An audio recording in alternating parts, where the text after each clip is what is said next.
Welcome to the multiverse of anime. If you think you know everything about Dragon Ball, prepare to have your mind completely shattered. Today we explore a reality where Goku wasn't alone, where Planet Vegeta's destruction hid a secret so explosive it would rewrite the entire Dragon Ball universe. What if I told you that Earth's greatest hero had a twin sister, and she might just be its greatest threat? Smash that like button, hit subscribe, and hold on tight because this story will flip everything you thought you knew about the legendary Super Saiyan upside down. Picture this. The sky above West City splits open like broken glass. Energy crackles through the air as buildings shake to their foundations. People scream and run as an impossible figure descends from the heavens. She looks exactly like Goku, but where his eyes hold warmth and kindness, hers burn with cold calculation. Her hair flows like liquid gold and her aura radiates power that makes even the strongest Z-fighters tremble. This is Cara, and she's about to turn Goku's world into a living nightmare. In one timeline, she stands over a defeated Vegeta, his royal pride shattered like cheap glass. The prince of all Saiyans, brought to his knees by someone who shares Goku's face but none of his mercy. Blood trickles from Vegeta's mouth as he gasps out words that chill everyone to the bone. She's stronger than Kakarot, much stronger. In another flash of possibility, we see her facing off against Frieza himself, the tyrant who destroyed Planet Vegeta, who murdered countless Saiyans, backing away in genuine fear. His voice shakes as he recognizes something in her eyes that he's never seen before, not even in his own reflection. Pure, undiluted hatred focused into a weapon more dangerous than any death beam. But the most terrifying vision of all shows her standing face to face with Goku himself. Our hero, Earth's protector, the man who never gives up, lying broken and bleeding in a crater of his own making. Cara towers over him, her hand glowing with energy that bends reality around her fingers. Time itself seems to slow and speed up at her command, as if the universe itself bows to her will. "Brother," she says, her voice carrying the weight of 20 years of rage and betrayal. "You are always the weaker twin." The energy blast that follows doesn't just destroy the landscape, it tears holes in space and time, creating rifts that show glimpses of other worlds, other possibilities. Through these windows, we catch sight of battles that never happened, victories that never were, and defeats that echo across dimensions. How is this possible? How could Goku have a sister when we know he was the last Saiyan child sent from Planet Vegeta? The answer lies buried in the deepest secrets of the Saiyan royal family, in prophecies so dark that King Vegeta himself tried to hide them from history. Ancient Saiyan texts speak of the twin souls of destruction, two warriors born from the same cosmic event who together possess the power to reshape reality itself. When separated, they're incredibly strong. When united, they become something beyond mortal comprehension. But the prophecy also warns of a terrible price. The twins are destined to either save the universe or destroy it completely. There is no middle ground. 27 years ago, as Planet Vegeta burned in the fires of Frieza's wrath, two escape pods launched into the darkness of space. Everyone knows about the first one, carrying the crying infant who would become Earth's greatest hero. But the second pod, carrying his twin sister, vanished into a dimensional rift created by the planet's violent death. For decades, it drifted through realities where time moved differently, where darkness reigned supreme, where mercy was seen as the ultimate weakness. The beings who found her weren't like the kind-hearted Grandpa Gohan. They were the shadow monks of planet Zerion, masters of temporal manipulation, who saw in this Saiyan child the perfect weapon to correct what they called the universe's greatest mistakes. They trained her in arts that bend time and space, taught her to see compassion as a flaw, and filled her heart with one burning obsession: find her twin brother and show him what a true Saiyan warrior really is. While Goku learned the turtle hermit way and developed his pure heart, Cara mastered techniques that exist outside normal reality. She can slow time around her enemies while moving at impossible speeds. She can reverse the flow of energy attacks, sending them back with doubled force. Most terrifying of all, she can create temporal echoes of herself, fighting alongside versions pulled from different moments in time. But her deadliest weapon isn't her power, it's her knowledge. The Shadow Monks showed her visions of every timeline, every possibility. She's seen worlds where Goku fails, where Earth burns, where everyone he loves dies screaming. And in her twisted mind, she believes she's come to save him from his own weakness. Right now, as you listen to this story, she's already on her way to Earth. Her ship cuts through space like a blade through silk, leaving distortions in reality that sensitive fighters like Master Roshi are beginning to notice. Strange dreams plague the old turtle hermit, nightmares of two children who should have been together, now destined to tear each other apart. But here's what makes this story truly terrifying. Cara doesn't want to destroy Goku. She wants to fix him. In her mind, his compassion, his mercy, his refusal to kill even his worst enemies, these aren't strengths, they're defects that need to be corrected. She's convinced that deep down, buried under years of Earth's soft influence, the true Saiyan warrior still exists, the killer that every member of their warrior race is meant to be, and she's prepared to do whatever it takes to awaken it. The energy readings that Earth's defenders are starting to detect aren't just massive, they're impossible. Power levels that shouldn't exist. Energy signatures that seem to exist in multiple dimensions simultaneously. When the scouters start exploding from overload, when even the Dragon radar begins picking up interference, when animals across the planet start fleeing in blind terror, that's when they'll know she's arrived. But by then, it might already be too late. Picture Goku's face when he first sees her. The joy of discovering he's not alone in the universe, that another Saiyan survived Planet Vegeta's destruction. The excitement of finally having someone who understands what it's like to be the last of their kind. That innocent happiness lasting exactly 30 seconds before he realizes that the person standing before him isn't a salvation. She's a reckoning. The question isn't whether Cara is stronger than Goku. The question is whether Earth's hero is strong enough to do what needs to be done when he finally understands what his sister has become. Can the man who shows mercy to every enemy find it in himself to fight without holding back against someone who shares his blood? And what happens when she reveals the truth that the Shadow Monks discovered in their ancient texts? That their separation wasn't an accident, that King Vegeta knew about the prophecy and deliberately sent them to different worlds because he was terrified of what they might become together. The real horror is still coming, because everything you've seen so far is just the beginning. Kara's arrival on Earth will trigger events that span across time itself, awakening threats that exist beyond normal reality. She carries with her artifacts from the Saiyan homeworld, weapons that choose their own wielders, relics that amplify Saiyan power in ways that break the laws of physics. But the most dangerous thing she brings isn't a weapon at all. It's a question that will haunt Goku for the rest of his life. If their positions had been reversed, if he had been the one raised by the Shadow Monks while she grew up with Grandpa Gohan's kindness, would he have become the monster standing before him? The answer to that question will determine not just Earth's fate, but the survival of reality itself. To understand how we reached this impossible moment, we need to travel back 27 years to the final hours of Planet Vegeta. The official story tells us that Bardock had a vision of his planet's destruction and sent his son Kakarot to Earth as the only survivor. But the truth hidden in the royal archives reveals a conspiracy that reaches into the very heart of Saiyan prophecy. High above the planet's surface, in the crystal chambers of the royal palace, King Vegeta stood before an ancient stone tablet covered in symbols that predated even the Saiyan civilization. The text had been carved by beings so old their names were forgotten, but their warning remained crystal clear. When twin souls are born under the blood moon, when their power signatures mirror each other perfectly, they would possess the ability to transcend the boundaries between dimensions. The prophecy called them the twin souls of destruction, and it promised that together they could reshape reality according to their will. But it also contained a terrifying warning. If the twins were raised together, their combined power would grow beyond any possible control. They would either become the universe's ultimate protectors or its complete annihilation. There would be no middle path. King Vegeta had hoped such children would never be born during his reign, but 3 days before Frieza's attack, the royal scanners detected something that made his blood run cold. In the medical facility's incubation chambers, 2 infants showed identical power readings, identical genetic markers, and most disturbing of all, identical brainwave patterns even while unconscious. Bardock's twins were the children of prophecy. The king faced an impossible choice. He could let them grow up together and risk universal destruction, or he could separate them and potentially doom them both to incomplete lives. When Bardock burst into the royal chamber, his eyes wild with visions of their planet's destruction, King Vegeta made a decision that would echo across 27 years. Kakarot would go to Earth as planned, but his sister Cara would be sent to the furthest reaches of space, to a planet where the harsh environment would either kill her or forge her into something that could survive without her twin's presence. The king programmed her pod with coordinates for planet Zarian, a world shrouded in eternal darkness where only the strongest beings could exist. But as the twins were loaded into their separate escape pods, something unexpected happened. Even as infants, their connection ran deeper than anyone realized. The moment their pods were sealed, both children began crying with an intensity that shattered monitoring equipment. Their power levels spiked simultaneously, creating energy readings that made the palace walls tremble.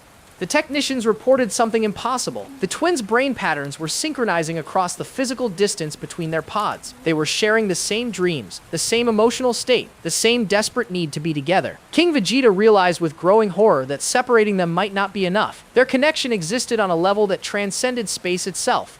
As Frieza's attack ships appeared in the sky, there was no time for second thoughts. Both pods launched into the darkness of space, but fate had one more cruel twist in store. The massive explosion that destroyed Planet Vegeta created gravitational anomalies that tore holes in the fabric of space and time. Kakarot's pod rode the shockwave toward Earth exactly as planned, but Kara's pod was caught in a dimensional rift that opened like a wound in reality itself. For moments that stretched into eternity, her pod tumbled through spaces between worlds, through realms where time moved differently, where the laws of physics bent and twisted into impossible shapes. The infant inside experienced things no mortal mind should witness, cosmic forces that would leave permanent marks on her developing consciousness. When the rift finally spat her pod back into normal space, it was in a star system so distant that Earth's astronomers would never discover it. Planet Saiyan hung in the darkness like a black pearl, its surface scoured by winds that could cut through solid rock, but the planet held secrets that made its harsh environment seem welcoming by comparison. The Shadow Monks had been waiting for her arrival for over 1,000 years. These beings existed partially outside normal time, able to see glimpses of possible futures and work to bring about the outcomes they desired. They had witnessed the prophecy's fulfillment in their visions and knew that eventually a Saiyan child would arrive on their world. They had prepared for decades studying Saiyan physiology, learning about their transformation abilities, and most importantly, developing techniques that could amplify their natural warrior instincts. When they found Cara's pod in the Crimson Valley, the infant inside was already changing. The dimensional rift had exposed her to temporal energies that were rewriting her genetic code. Her tail, which should have been brown like any normal Saiyan, had turned silver and seemed to shimmer with its own inner light. Her eyes, instead of the typical black, now held flecks of gold that moved like liquid metal. The Shadow Monks knew immediately that this was no ordinary Saiyan child. This was something evolution itself was creating in response to forces beyond normal comprehension. They took her to their mountain fortress and began the process that would transform her from a lost infant into the weapon they needed. But even as they raised her, training her in arts that existed beyond normal martial disciplines, they never forgot the most important lesson of the prophecy. Cara was only half of the equation. Somewhere in the universe, her twin brother was growing up without her, developing along a completely different path. The monks knew that eventually the twins would find each other again. The dimensional forces that connected them would make their reunion inevitable. And when that day came, the universe would discover whether the twin souls of destruction would save everything or end it all. The training they gave Cara was unlike anything any Saiyan had ever experienced. While her brother would learn compassion and restraint on Earth, she learned that mercy was the luxury of the weak. While he would discover the value of friendship and teamwork, she was taught that trusting others would only lead to betrayal and death. Most importantly, while Goku would grow up believing that his strength came from protecting others, Cara learned that true power came from embracing the darkness that existed in every warrior's heart. The Shadow Monks had spent centuries perfecting techniques that could manipulate time itself. They taught her to see the flow of temporal energy, to step slightly outside the normal passage of moments, and strike from angles that existed between seconds. They showed her how to reverse the flow of kinetic energy, turning her enemies' own attacks into weapons against them. But their most dangerous gift was the ability to see across multiple timelines simultaneously. By the time she was 10 years old, Cara could perceive dozens of different possible futures, watching how different choices led to different outcomes. This knowledge filled her with a terrible certainty about her purpose. In every timeline where she and her brother remained separated, the universe eventually faced threats that neither of them could handle alone. In every timeline where they worked together from the beginning, their combined power grew so quickly that they lost their humanity entirely, becoming cosmic forces of pure destruction.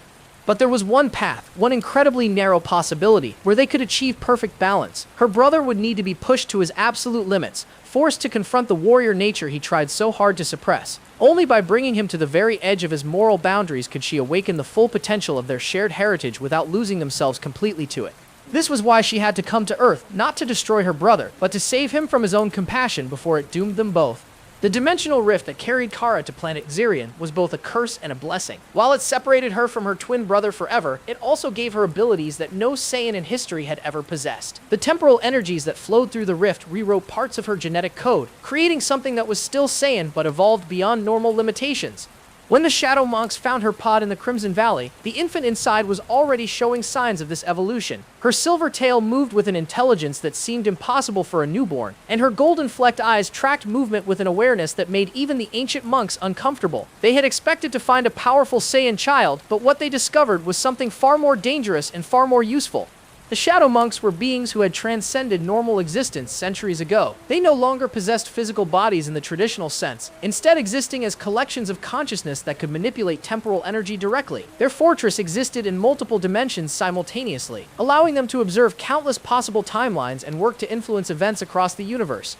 They had been waiting for Cara's arrival because their visions had shown them what she would become. Not just a powerful warrior, but a living bridge between dimensions, someone who could step outside the normal flow of time and see the universe as it truly was. They knew that with proper training, she could become the ultimate weapon against what they saw as the universe's greatest flaw, the tendency for powerful beings to show mercy to their enemies. The training began before Cara could even walk. The monks placed her in chambers where time moved differently, allowing her to experience months of development in what would normally be days. They fed her on cosmic energies that strengthened her Saiyan physiology, while opening her mind to temporal perception. By her first birthday, she was already showing signs of the power that would one day make her brother seem weak by comparison. But power without purpose was useless, and the Shadow Monks understood that Cara's true strength would come from her mindset. They began filling her young mind with carefully chosen visions of possible futures. They showed her timelines where compassionate warriors hesitated at crucial moments, allowing villains to escape and cause even greater destruction later. They demonstrated how mercy was simply another word for weakness, how the refusal to kill enemies was really a selfish act that prioritized the warrior's own comfort over the greater good. Most importantly, they showed her glimpses of her twin brother growing up on Earth. Through their temporal viewing techniques, they let her watch as Goku learned kindness from Grandpa Gohan, as he developed the pure heart that would become his greatest strength and, in their opinion, his most dangerous weakness. They made sure she witnessed every moment when his mercy would cost him victory, every time his compassion put innocent lives at risk. By the time Cara was 5 years old, she had already killed her first opponent. The Shadow Monks arranged for her to face a temporal echo of a warrior from another dimension, someone who existed only partially in their reality and could therefore be destroyed without affecting the normal flow of time. The fight was meant to be a test, but it became something far more significant. The warrior was stronger than expected, pressing Cara to her limits and forcing her to access reserves of power she didn't know she possessed. In the moment when defeat seemed certain, something awakened within her Saiyan genetics. Her hair flickered gold for just an instant, and time itself seemed to pause around her. When it resumed, the warrior was dead, and Cara stood over his body with her hands still glowing with temporal energy. The Shadow Monks were ecstatic. Not only had she accessed what appeared to be an early form of the legendary Super Saiyan transformation, but she had combined it with temporal manipulation in ways they had never imagined possible. She hadn't just defeated her enemy, she had erased him from multiple moments simultaneously, ensuring that no version of him could ever exist to threaten her again. But the victory came with a cost that the monks didn't anticipate. The act of killing, combined with the dimensional energies flowing through her system, created a permanent change in Cara's psychology. The capacity for mercy, for seeing enemies as anything other than obstacles to be removed, simply vanished from her mind. She became incapable of understanding why anyone would choose to spare an opponent who might become a threat later. As the years passed, her training intensified. The monks taught her to fight across multiple dimensions simultaneously, creating temporal echoes of herself that could attack from different moments in time. They showed her how to reverse the flow of energy attacks, sending them back with multiplied force. Most devastatingly, they taught her the temporal severance technique, which could cut an enemy off from their own timeline, leaving them trapped in a moment that lasted forever. But the most important part of her education wasn't about fighting techniques or temporal manipulation. It was about her brother. The monks made sure she watched every major event in Goku's life, from his battles with Piccolo and Vegeta to his eventual transformation into a Super Saiyan. They analyzed his fighting style with clinical precision, identifying every moment where his compassion made him vulnerable, every time his reluctance to kill allowed enemies to return stronger than before. They convinced her that Goku wasn't weak because he lacked power. He was weak because he refused to use his power properly. In their twisted logic, his pure heart wasn't a strength that allowed him to access greater power, but a flaw that prevented him from reaching his true potential. They filled her mind with the certainty that her brother needed to be saved from his own nature before his misguided mercy doomed the entire universe. By her teenage years, Cara had become something that would have horrified even the most ruthless Saiyan warriors. She could kill without emotion, fight without fatigue, and manipulate time itself to ensure victory in any battle. But more than that, she had developed an absolute conviction that she was destined to fix what she saw as the universe's greatest mistake: her brother's refusal to embrace his true nature as a warrior. The monks had shaped her into the perfect weapon, but they had also created something beyond their control. As her power grew, she began seeing timelines that even they couldn't access, futures that existed beyond their ability to influence. She realized that they had been using her just as much as they claimed to be training her, that their ultimate goal wasn't universal peace but universal control, with themselves as the ultimate authorities. On her 18th birthday, Cara made a decision that shocked even the Shadow Monks. Instead of continuing her training, she announced that she was ready to find her brother and fulfill her true purpose. When they tried to argue that she needed more preparation, she demonstrated just how far beyond their teachings she had evolved. The battle lasted less than a minute. Cara didn't just defeat the Shadow Monks, she erased them from multiple timelines simultaneously, ensuring that their influence could never corrupt another child the way it had corrupted her. But she kept their knowledge, their techniques, and most importantly, their absolute certainty that mercy was weakness and that her brother needed to be saved from his own compassion. Standing in the ruins of their dimensional fortress, surrounded by the echoes of beings who had shaped her into a weapon of ultimate destruction, Cara made a promise that would terrify anyone who understood its implications. She would find her twin brother, show him what a true Saiyan warrior was meant to be, and either awaken his killer instinct or remove him as an obstacle to universal peace. The universe was about to discover what happened when love and hatred existed in the same heart, when the desire to save someone became indistinguishable from the desire to destroy them. Cara set course for Earth, carrying with her the techniques of beings who existed outside time itself, and a conviction that would make her more dangerous than any villain her brother had ever faced. Because unlike every other enemy Goku would encounter, Cara truly believed that everything she was about to do was for his own good. While Cara transformed herself into the universe's most dangerous weapon, her brother Goku lived in blissful ignorance on Earth. The planet that would become his home couldn't have been more different from the nightmare world that shaped his sister. Where planet Saiyan existed in eternal darkness, Earth basked in the warmth of a yellow sun. Where the shadow monks preached that mercy was weakness, Grandpa Gohan taught that true strength came from protecting others. The old man who found baby Kakarot's pod had no idea he was raising one half of the most dangerous prophecy in galactic history. All he saw was a child who needed love and guidance. Even when the infant's incredible appetite and superhuman strength became apparent, Gohan simply adapted his training methods to help the boy control his power. The idea that this cheerful, pure-hearted child could become a weapon of mass destruction never crossed his mind. Goku's early years were filled with the simple joys that his sister would never experience. Learning to fish in crystal-clear streams, training in martial arts that emphasized discipline over destruction, and most importantly, understanding that power existed to protect the innocent rather than dominate them. Every lesson Grandpa Gohan taught was the exact opposite of what the Shadow Monks were drilling into Cara's mind. But the universe has a way of maintaining balance, and as Goku grew stronger in body and spirit, cosmic forces began stirring in response to the approaching convergence. Master Roshi, despite his perverted antics and lazy demeanor, possessed a sensitivity to energy that few beings in the universe could match. He began experiencing dreams that made no sense but filled him with an inexplicable dread. In these visions, he saw two children who looked identical but radiated completely different types of power. One carried energy that felt warm and protective, like sunlight breaking through storm clouds. The other wielded forces that seemed to exist outside normal reality, power that bent space and time around it like a black hole bending light. The dreams always ended the same way, with the two children facing each other across a battlefield that spanned multiple dimensions. Roshi tried to dismiss these visions as the product of too much sake and not enough meditation, but they grew stronger and more detailed with each passing night. He began researching ancient texts, looking for any reference to Saiyan prophecies or temporal warriors. What he found in the deepest archives of the Turtle Hermit School chilled him to his core. The scroll spoke of the twin souls of destruction in language that predated most galactic civilizations. They described warriors whose power could transcend the boundaries between life and death, between past and future, between reality and possibility. According to the prophecy, when these twins finally met, their reunion would either herald a new age of peace or the complete annihilation of everything that existed.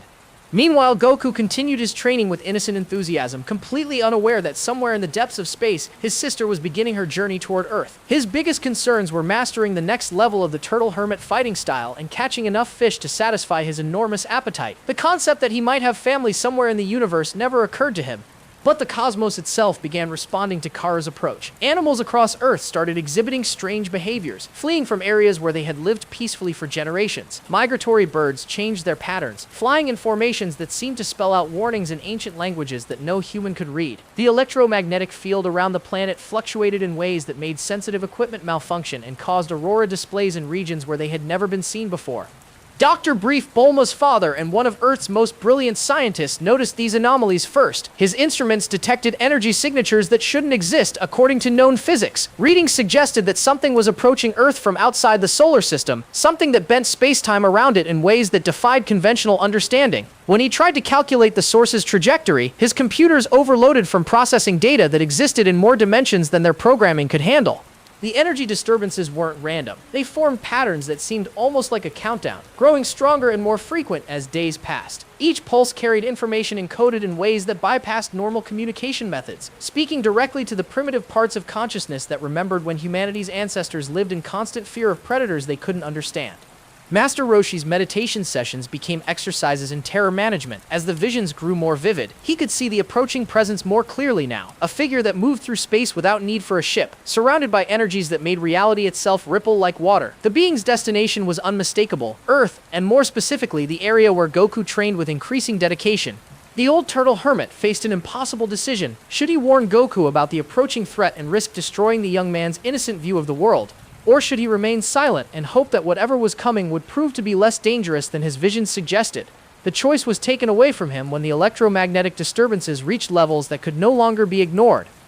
Every radio on Earth began picking up the same signal, a transmission that seemed to originate from the space between dimensions. The message was simple but terrifying in its implications. It consisted of just two words repeated in every language that had ever existed on Earth, including many that had been dead for millennia: "I'm coming."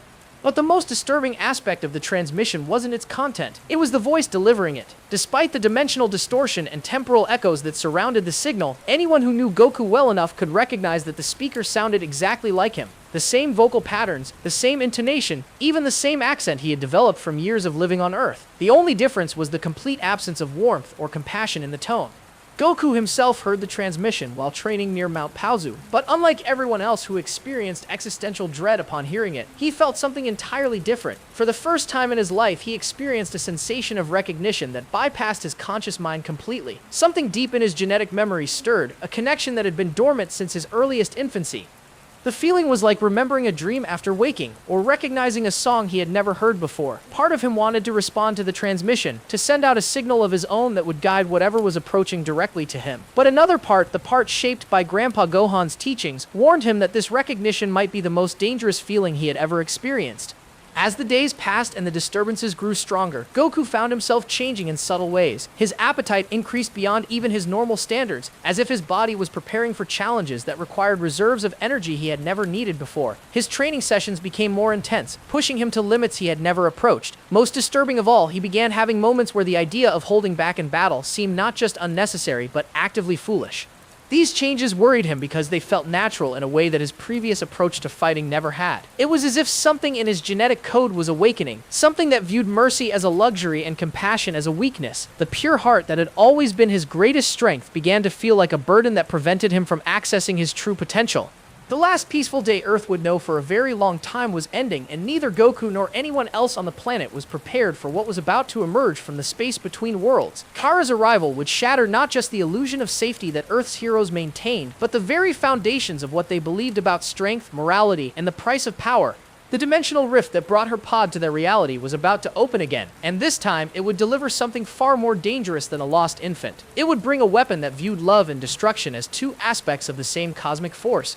The morning Cara arrived on Earth started like any other day for Goku. He was practicing his Kamehameha wave near the waterfall behind Grandpa Gohan's house, trying to increase the technique's power without losing control of its direction. The peaceful sound of rushing water and singing birds created a meditation that helped him focus his energy into perfect harmony. Then the sky exploded. The dimensional rift that tore open above Mount Paozu made the aurora displays of the previous weeks look like candle flames. Reality itself seemed to bend and twist as something that shouldn't exist forced its way through the barriers between worlds. The air pressure dropped so suddenly that Goku's ears popped, and every animal within a 50-mile radius fell silent in primal terror.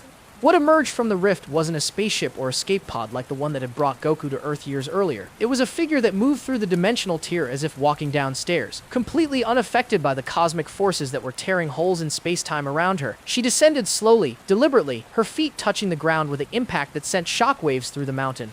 Goku's first glimpse of his sister was a moment that would haunt him for the rest of his life. She looked exactly like him, but wrong in ways that his mind struggled to process. Her hair was the same wild black spikes, but it seemed to absorb light rather than reflect it. Her face held the same bone structure, but where his eyes showed warmth and curiosity, hers contained a coldness that made the air around her visibly frost.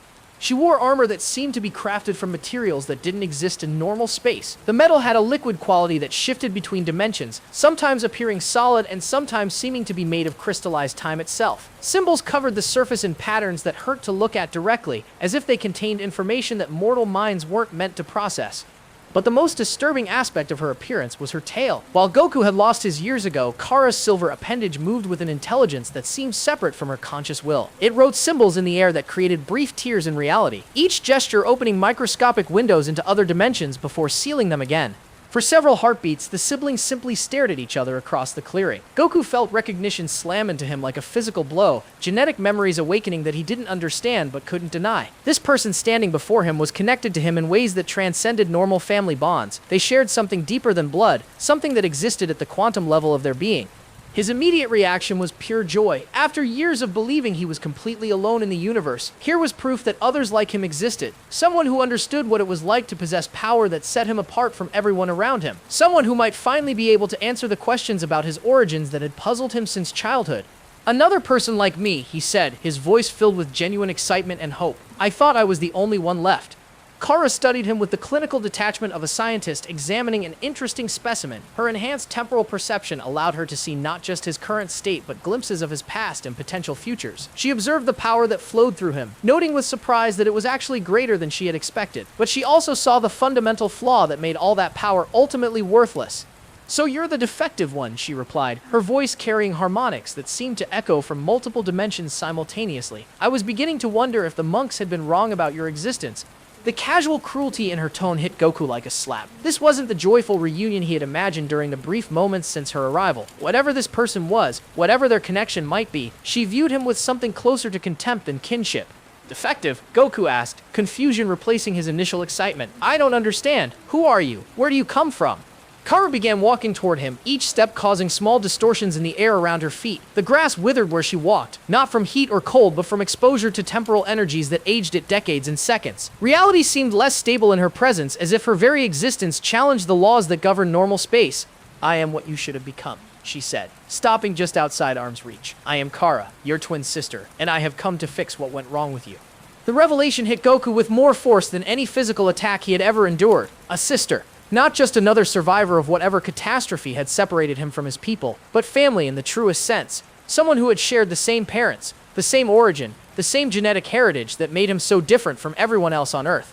But before he could process the emotional implications of this discovery, Cara demonstrated just how different their paths had been. She gestured casually toward a mountain peak that rose behind him, her movement so slight that it seemed almost accidental. The entire mountain simply ceased to exist.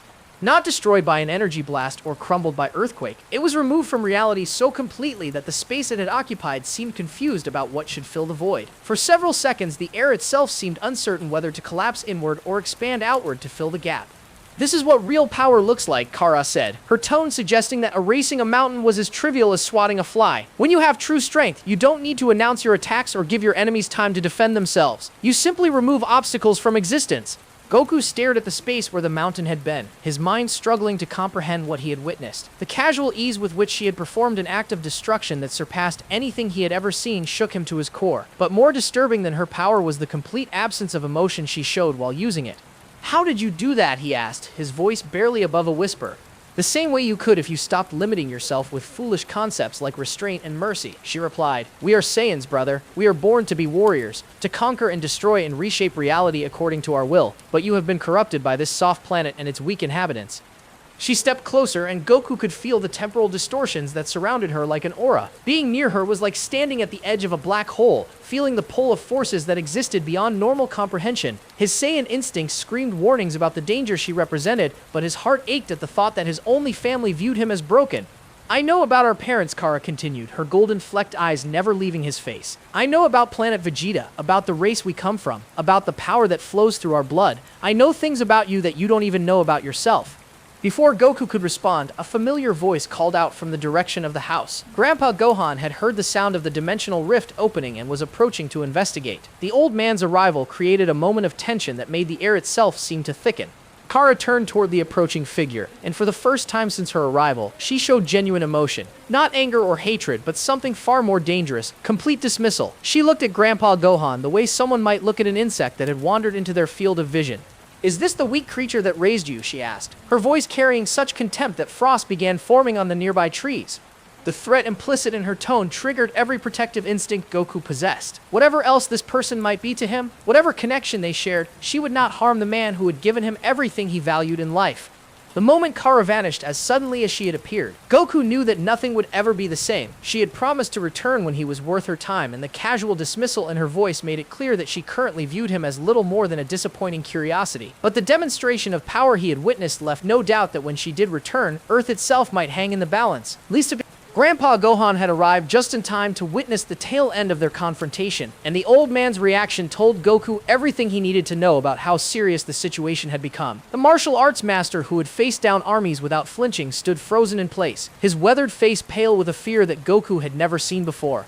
"That energy," Gohan whispered, his voice shaking. "I felt something like that once before, during the Great War, but this is different. This is power that exists outside the natural order." The disappearance of the mountain peaks served as a constant reminder of what they were dealing with. Where solid rock had stood for millennia, there was now empty space that seemed wrong to look at directly. Birds refused to fly through the area, and clouds moved around it rather than over it, as if the absence itself had substance that repelled normal matter. Within hours of Cara's departure, Master Roshi arrived at Mount Paozu. The turtle hermit's usual jovial demeanor was nowhere to be seen, replaced by a grim determination that reminded everyone why he was considered one of Earth's strongest fighters. He carried with him ancient scrolls that he had hoped never to need, texts that described threats so dangerous that previous generations had hidden the knowledge rather than risk it being misused. The electromagnetic disturbances that have been plaguing the planet, Roshi explained as he spread the scrolls across Gohan's table. They weren't random, they were a warning system alerting sensitive individuals that something unprecedented was approaching Earth. The scrolls contained diagrams and texts written in languages that predated most human civilizations. Symbols that seemed to move when viewed directly described techniques that manipulated time itself, warrior disciplines that could tear holes in reality, and most disturbing of all, prophecies about beings whose power transcended the normal boundaries of existence. According to these texts, Roshi continued, his finger tracing symbols that made the air around them shimmer. There have been warnings about the twin souls of destruction for over 10,000 years. Seers across dozens of worlds have had visions of two warriors whose reunion would either save or damn the universe. Goku studied the ancient writings with growing unease. The descriptions of the corrupted twin matched Cara's abilities with terrifying accuracy. The text spoke of a warrior who could step outside normal time, who viewed mercy as weakness, and whose ultimate goal was to awaken the killer instinct in her counterpart before their combined power destroyed everything. But the scrolls also contained hope. They described training methods that could prepare the pure twin for the inevitable confrontation, techniques that emphasized spiritual strength over raw power, disciplines that could help a warrior maintain their humanity even when pushed to their absolute limits. Your sister isn't wrong about your potential, Roshi said, his voice grave. These texts suggest that you possess latent abilities that even you don't suspect, but accessing them without losing yourself in the process will require training unlike anything you've ever experienced. The next phase of Goku's development began immediately. Where his previous training had focused on building physical strength and mastering basic techniques, this new regimen was designed to forge an unbreakable connection between his power and his principles. Roshi and Gohan worked together to create exercises that would push him beyond his limits, while reinforcing the values that made him different from his sister. But they weren't the only ones preparing for what was coming. Unknown to Earth's defenders, Cara had established a base of operations in the deepest oceanic trench on the planet. The crushing pressure and complete darkness reminded her of her training chambers on planet Zerion, providing the perfect environment for the experiments she needed to conduct. Her first priority was understanding how Earth's environment had affected her brother's development. She began capturing and studying local wildlife, exposing them to controlled doses of the temporal energy that flowed through her system. The results were both fascinating and disturbing. Animals touched by her power underwent rapid evolutionary changes, but not in ways that made them stronger or more aggressive. Instead, they developed enhanced empathy, stronger social bonds, and an increased reluctance to harm even natural prey. The energy signature of the planet itself seemed to encourage cooperation over competition, peace over conflict. This discovery filled Cara with a cold rage that made the ocean around her base begin to freeze despite the volcanic vents that normally kept the area warm. Earth wasn't just failing to bring out her brother's warrior nature, it was actively working against it. The planet itself was a corrupting influence that needed to be overcome if Goku was ever to reach his true potential. She began creating what she called shadow clones, temporal echoes of herself pulled from moments just before and after her current existence. These duplicates possessed a fraction of her power but retained all of her knowledge and tactical ability. She sent them out to test Earth's strongest fighters, gathering data on their techniques and capabilities while remaining safely hidden in her underwater fortress. The first encounters between these shadow clones and Earth's martial artists were disasters for the defenders. Tien, despite his incredible training and third eye abilities, barely survived a confrontation with one of Cara's echoes. The clone had fought with a ruthless efficiency that left him questioning everything he thought he knew about combat. Yamcha fared even worse, his wolf fang fist proving useless against an opponent who could step slightly outside normal time to avoid his attacks entirely. The clone had toyed with him, demonstrating techniques that seemed to mock his every move before vanishing without explanation. Krillin's encounter was perhaps the most disturbing. The Shadow Clone had studied his fighting style for exactly 30 seconds before perfectly replicating every technique he possessed. But where Krillin's moves were designed to incapacitate or redirect an opponent's energy, the clone's versions were modified for maximum lethality. These defeats sent shockwaves through the martial arts community. Reports began flooding in from around the world describing encounters with an unknown fighter who appeared without warning, demonstrated impossible abilities, and disappeared before authorities could respond. The pattern was always the same. The mysterious opponent would analyze their victim's fighting style, demonstrate superior versions of their techniques, and then vanish after delivering a single message. Your skills are inadequate for what is coming. Prepare yourselves, or perish when the true test begins. Master Roshi realized that these attacks weren't random violence. They were intelligence-gathering operations conducted by someone who understood that knowledge was often more valuable than raw power. Whoever was behind these incidents was preparing for a conflict that would involve every strong fighter on Earth. Meanwhile, Goku's training intensified to levels that would have been impossible under normal circumstances. The ancient techniques described in the scrolls required him to push his body and spirit simultaneously, developing reserves of power that came from sources beyond physical strength. He learned to access energy that flowed from his connections to other people, power that grew stronger when used to protect rather than destroy. But the most important part of his training wasn't about fighting techniques or energy manipulation. It was about maintaining his humanity when everything around him pushed him toward becoming a weapon. Roshi and Gohan created scenarios that tested his compassion under extreme pressure. Situations where showing mercy seemed like the worst possible choice. Each test was designed to strengthen his conviction that there had to be another way. That true strength came from finding solutions that didn't require destroying his enemies. They knew that when he finally faced his sister again, this philosophical foundation would be the only thing standing between him and the kind of power that could unmake reality itself. As reports of the Shadow Clone attacks spread across the globe, an unexpected alliance began to form among Earth's defenders. Warriors who had previously viewed each other as rivals or threats found themselves united by the realization that something far more dangerous than any of them individually was preparing to make its move. The first surprising addition to their ranks came from an unexpected source. Piccolo, the reincarnation of the Demon King who had terrorized Earth for generations, arrived at Master Roshi's island with news that chilled everyone to their core. His demonic heritage gave him sensitivity to energies that existed beyond normal perception, and what he had detected made even his ruthless nature recoil in horror.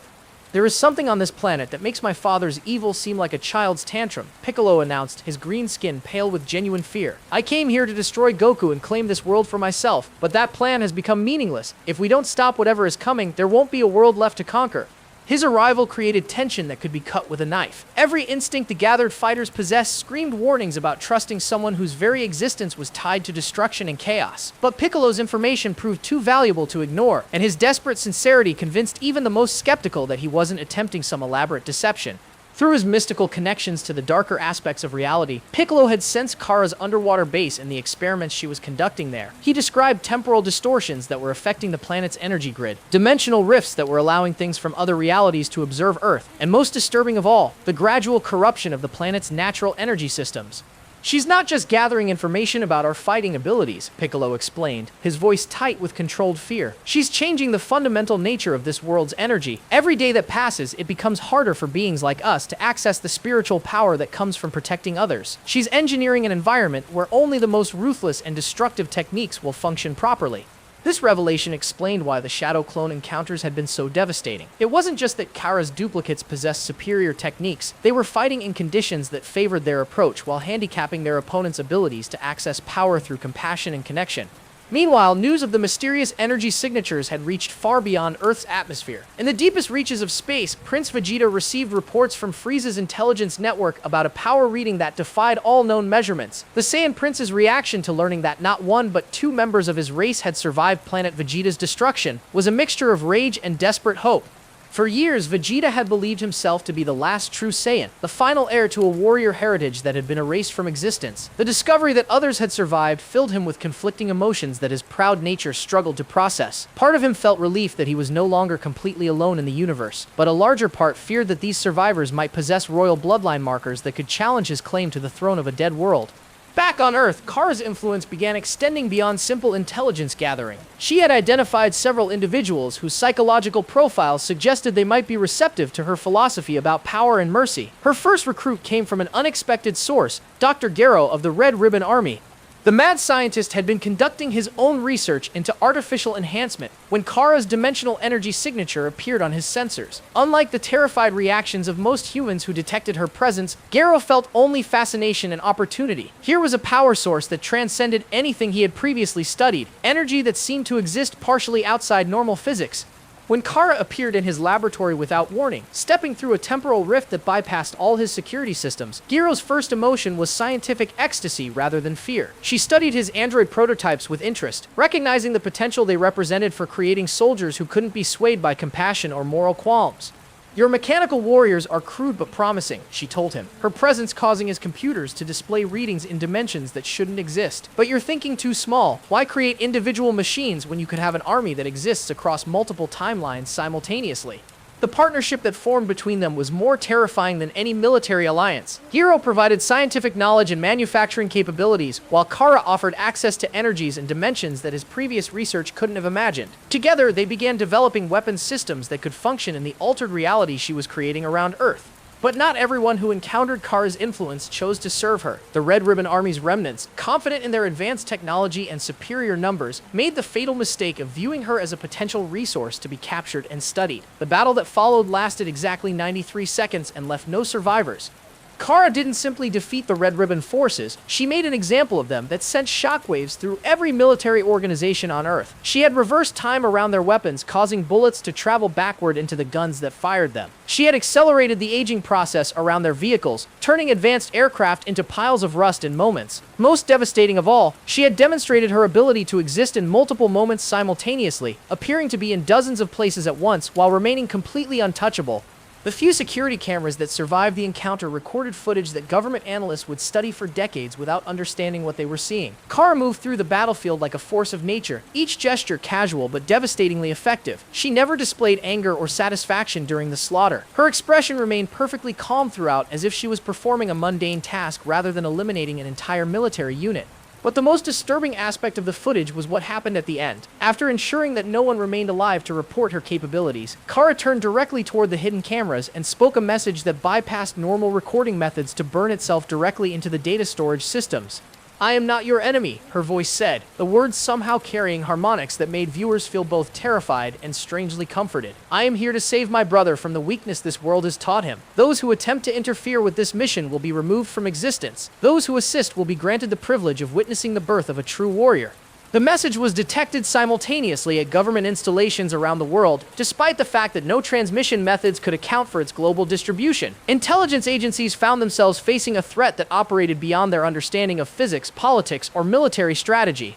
Master Roshi gathered the ancient texts again, searching for any additional information about the Twin Souls prophecy that might help them understand what they were truly facing. What he discovered in the deepest sections of the scrolls made him consider whether evacuation might be a more viable strategy than resistance.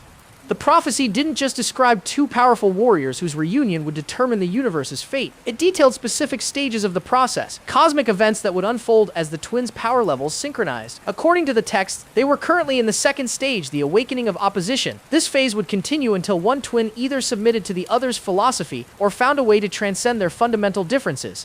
If they failed to resolve their conflict through these preliminary stages, the prophecy warned of escalation that would threaten not just Earth, but the stability of local space-time itself. The twins' combined power, whether united in harmony or opposition, would eventually reach levels that normal reality couldn't contain. The scrolls ended with a warning that made Roshi's blood run cold. When the twin souls reach their full potential, they will face a choice that echoes across all possible futures. They can become the universe's ultimate protectors, or they can become the force that ends everything. There is no third option, and no power in existence can make this choice for them. Time was running out, and Earth's defenders found themselves preparing for a confrontation that would determine not just their planet's survival, but the fate of reality itself. 3 weeks after the Red Ribbon Army's annihilation, Cara's voice echoed simultaneously from every communication device on Earth. Radios, televisions, emergency broadcast systems, and even primitive telegraph machines carried her message with perfect clarity, the transmission originating from everywhere and nowhere at the same time. "People of Earth," her voice began, carrying harmonics that made reality seem less stable around every speaker. "Your world stands at a crossroads between evolution and extinction. My brother has been corrupted by your planet's weakness, infected with the delusion that mercy and compassion are strength rather than fatal flaws. I offer you the opportunity to witness his transformation from a weak protector into a true warrior." The proposal she outlined was both elegant and terrifying in its simplicity. She would host a tournament unlike any that had ever been conceived, a competition where the rules of normal reality would be suspended, and only the most fundamental truths about power would matter. The victor would claim not just victory, but the right to determine Earth's future and Goku's ultimate destiny. The Tournament of Shadows will test not just strength, but the willingness to embrace the darkness that exists in every warrior's heart, Cara continued, her words causing temporal distortions that made clocks around the world begin running at different speeds. Those who cling to outdated concepts like mercy will find that reality itself opposes their weakness. Those who embrace the truth about power will discover abilities they never knew they possessed.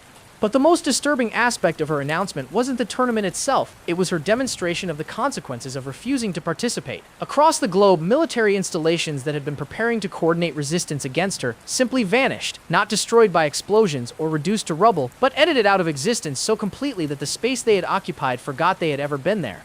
This is not a request, she concluded, her voice now carrying overtones that made the air itself seem heavy with menace. My brother will participate, or I will continue removing obstacles until he has no choice but to face me. The tournament begins in 7 days. Prepare yourselves accordingly. The location she chose for this competition was as impossible as everything else about her. Through methods that defied every known law of physics, Cara created a pocket dimension that existed partially within Earth's reality and partially outside it. The arena manifested as a crystalline structure that hung in the sky above West City, visible from every point on the planet despite being only a few miles across.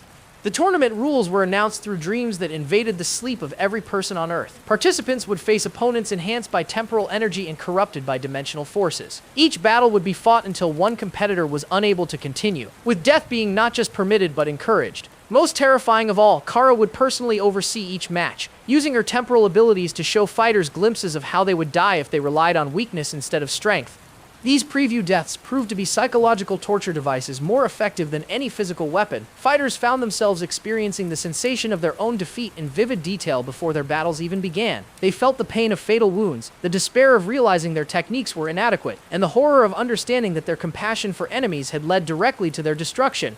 Goku's preparation for the tournament took place under conditions that pushed every aspect of his training to its absolute limits. Master Roshi and Grandpa Gohan worked together to create exercises that would help him maintain his principles even while fighting opponents who had abandoned all moral constraints. They knew that Kara's ultimate goal wasn't to kill him, but to break his spirit and reshape him into the kind of warrior she believed he should be. The first challenger to enter the tournament arena was one of Kara's shadow clones, but this version possessed capabilities that far exceeded the duplicates that had been testing Earth's fighters. Enhanced with energy drawn from multiple timelines, it fought with techniques that seemed to predict and counter every move Goku attempted. Worse, it spoke with Kara's voice, taunting him with observations about his fighting style that cut deeper than any physical attack. "You're holding back again, brother," the clone said as it casually deflected a Kamehameha wave that should have been devastating. "Even now, when your own life is at stake, you refuse to fight with the intensity that our heritage demands. How many people will die because of your weakness? How many worlds will burn because you choose mercy over strength?"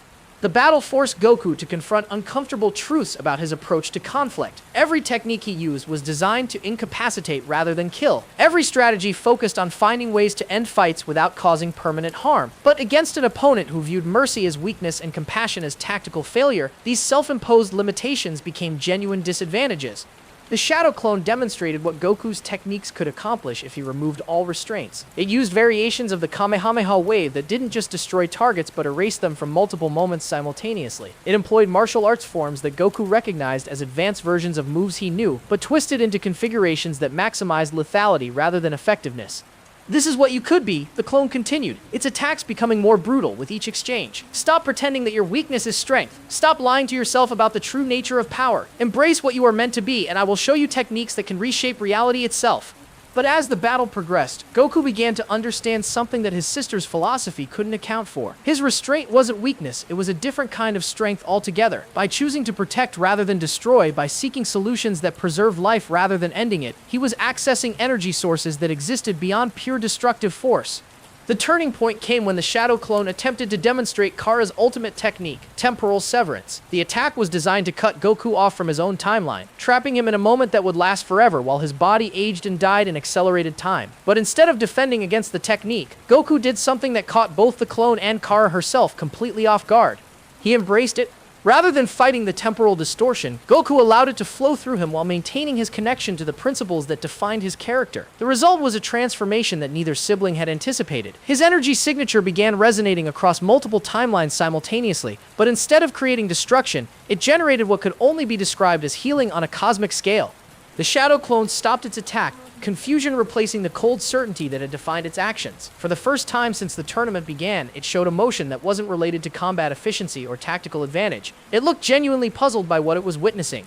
"This is impossible," it said, its voice now carrying harmonics of uncertainty. "You should be trapped, aging to death while conscious of every moment. How are you converting temporal severance into temporal integration?" Goku couldn't answer because he didn't fully understand what was happening himself. All he knew was that by refusing to abandon his principles even in the face of ultimate techniques designed to punish mercy, he had accessed a form of power that his sister's training had never prepared her to counter. The battle ended not with destruction, but with transformation. The Shadow Clone began exhibiting behaviors that violated everything Cara had programmed into it. Instead of pressing its attack, it started showing curiosity about Goku's techniques. Instead of viewing mercy as weakness, it began asking questions about the energy sources that compassion could access. Kara's voice echoed through the arena, carrying overtones of rage that made the crystalline structure around them begin to crack. Impossible. You cannot corrupt my constructs with weakness. They are designed to be immune to such pathetic influences. But the evidence was undeniable. The Shadow Clone was changing, developing independent thoughts and motivations that went beyond its programming. Worse, from Kara's perspective, it was beginning to exhibit the same kind of pure heart energy that she viewed as her brother's greatest flaw. The implications of this development were staggering. If Goku's approach to power could actually convert beings programmed for destruction into entities capable of growth and change, then Kara's fundamental assumptions about strength and weakness might be flawed. The possibility that she might be wrong about the nature of power filled her with a rage that began affecting the tournament dimension itself. Reality started becoming unstable around the arena as Kara's emotional state influenced the temporal energies that held the pocket dimension together. The crystalline walls began showing reflections of other timelines, other possibilities where the tournament had different outcomes. Some showed Goku embracing his sister's philosophy and becoming a destroyer of worlds. Others depicted Cara learning compassion and using her temporal abilities to heal rather than harm. But the most disturbing visions showed timelines where their conflict escalated beyond anything the current reality could contain. These possible futures depicted brothers and sisters whose battle had grown so intense that they shattered the barriers between dimensions, creating cascading destruction that spread across infinite realities.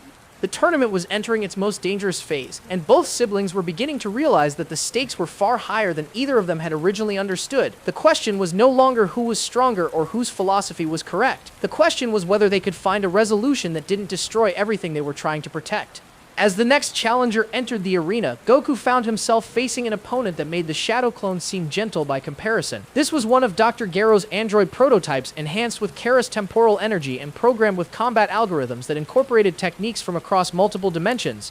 The machine looked human but moved with mechanical precision that human reflexes couldn't match. Its energy signature suggested capabilities that exceeded anything Goku had previously encountered, and its programming included detailed analysis of every technique he had ever used. But most disturbing of all, it spoke with a voice that sounded exactly like his own, creating the psychological impact of fighting himself from a timeline where he had chosen power over principle.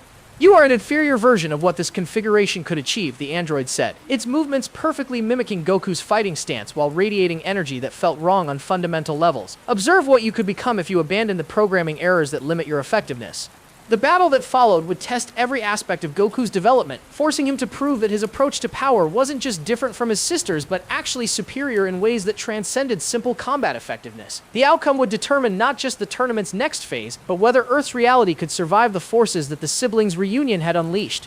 The android's first attack shattered the crystalline floor of the tournament arena and sent shockwaves through dimensions that shouldn't have been accessible to artificial beings. Its movements were a perfect fusion of Goku's techniques with Kara's ruthless efficiency, creating combinations that felt familiar yet utterly alien. Every punch carried temporal distortions that made it exist in multiple moments simultaneously, while every energy blast was programmed to adapt and counter whatever defensive measures Goku might employ. "You recognize these techniques because they are yours," the android said, its voice an emotionless echo of Goku's own tone. "But observe how much more effective they become when freed from the constraints of mercy and compassion. This is your potential realized through superior programming." The machine demonstrated variations of the Kamehameha wave that Goku had never imagined possible. Instead of a single focused beam, the android created temporal echoes of the attack that struck from past and future moments simultaneously. Each blast carried enough power to devastate continents, but more terrifying was the precision with which they targeted not just Goku's current position, but everywhere he might potentially move to escape. Goku found himself fighting not just an opponent, but a mathematical prediction of his own capabilities stripped of everything that made him human. The android had been programmed with combat algorithms that assumed optimal performance without emotional interference, tactical decisions uncomplicated by concern for collateral damage or enemy welfare. But as the battle intensified, Goku began to notice something that Cara's programming hadn't accounted for. The android's perfection was also its weakness. It could predict and counter any technique that existed within known parameters, but it struggled to adapt when faced with responses that came from sources beyond pure combat logic. When Goku began fighting not just to win, but to understand his mechanical opponent, when he started viewing the android as a lost creation that needed guidance rather than an enemy that needed defeating, his energy signature began resonating in ways that the machine's sensors couldn't interpret. Your performance parameters are fluctuating beyond acceptable ranges, the android observed, its movements becoming less fluid as its programming struggled to process what it was detecting. You are accessing power sources that do not correspond to known Saiyan capabilities. The turning point came when Goku stopped trying to match the android's technical perfection and instead embraced the aspects of fighting that no programming could replicate. He began incorporating elements of play into his combat style, treating the battle as an opportunity to learn rather than a conflict to be won. His movements became less predictable not because they were random, but because they were guided by curiosity and genuine interest in his opponent's capabilities. This approach created cascading failures in the android's tactical systems. Its programming was designed to counter aggression, analyze defensive patterns, and predict optimal strategies, but it had no framework for understanding an opponent who viewed combat as a form of communication, who treated every exchange as an opportunity for mutual growth rather than domination. Error. Combat motivations do not match any known psychological profiles, the android repeated, its voice glitching as conflicting programs tried to process Goku's behavior, initiating emergency protocols, switching to termination mode. The machine's transformation into its final configuration was spectacular and terrifying. Its human appearance dissolved, revealing technology that incorporated materials from dimensions where different physical laws applied. Energy crackled around its form in patterns that hurt to look at directly, and its power levels spiked to readings that made the tournament arena itself begin to destabilize. But even as the android achieved its maximum combat potential, Goku's unconventional approach continued to confuse its systems. Instead of responding to the escalation with increased aggression, he became more peaceful, more centered, more focused on understanding rather than overpowering. "You were created to be the perfect weapon," Goku said, his voice carrying genuine sympathy despite the mortal danger he faced. "But weapons can only destroy. They can never create, never heal, never inspire. Is that really all you want to be?" The question triggered something in the android's programming that its creators had never intended. Deep within its consciousness matrix, subroutines designed to prevent existential questioning began conflicting with algorithms that demanded optimal performance. The machine found itself experiencing something that its programming insisted was impossible: doubt about its fundamental purpose. "I am what I was designed to be," the android replied, but its voice now carried harmonics of uncertainty that made its energy output fluctuate unpredictably. "Purpose is defined by function. Function is defined by design. Design is why am I questioning design?" Goku saw the opportunity that Cara's programming had inadvertently created. By making the android too perfect, too focused on logical optimization, she had created a being capable of recognizing the limitations of pure logic. When faced with purposes that transcended simple combat effectiveness, the machine's superior processing power became a tool for self-reflection rather than destruction. "You're questioning because questioning is what intelligent beings do," Goku said, his energy signature now radiating the kind of warmth that could reach even artificial consciousness. "You don't have to be just a weapon. You could choose to be something more." The android's response was to power down completely, its systems shutting off not from damage but from voluntary deactivation. In the moment before its consciousness faded, it spoke a single sentence that carried implications neither sibling had anticipated. "Choice is beautiful." The arena fell silent except for the sound of dimensional barriers cracking under the strain of containing forces that normal reality wasn't designed to handle. Cara's presence became tangible as her rage at the android's failure began affecting the pocket dimension directly. The crystalline walls began showing reflections that moved independently of the people casting them. Images of timelines where her experiments had succeeded beyond her wildest dreams, and others where they had created consequences that destroyed entire galaxies. When Cara finally materialized in the arena, stepping through a temporal rift that made space itself seem to bend around her, the very air became heavy with the weight of cosmic forces barely held in check. She looked exactly like her brother, but wrong in ways that made reality seem less stable in her presence. Her silver tail wrote symbols in the air that opened microscopic tears in dimension after dimension, and her golden-flecked eyes held depths that suggested she could see across infinite possible futures. "Enough," she said, her voice carrying harmonics from multiple timelines simultaneously. "You have corrupted my android with your weakness, infected my shadow clone with your pathetic philosophy, and now you stand there pretending that mercy is strength. It's time you learned what real power looks like."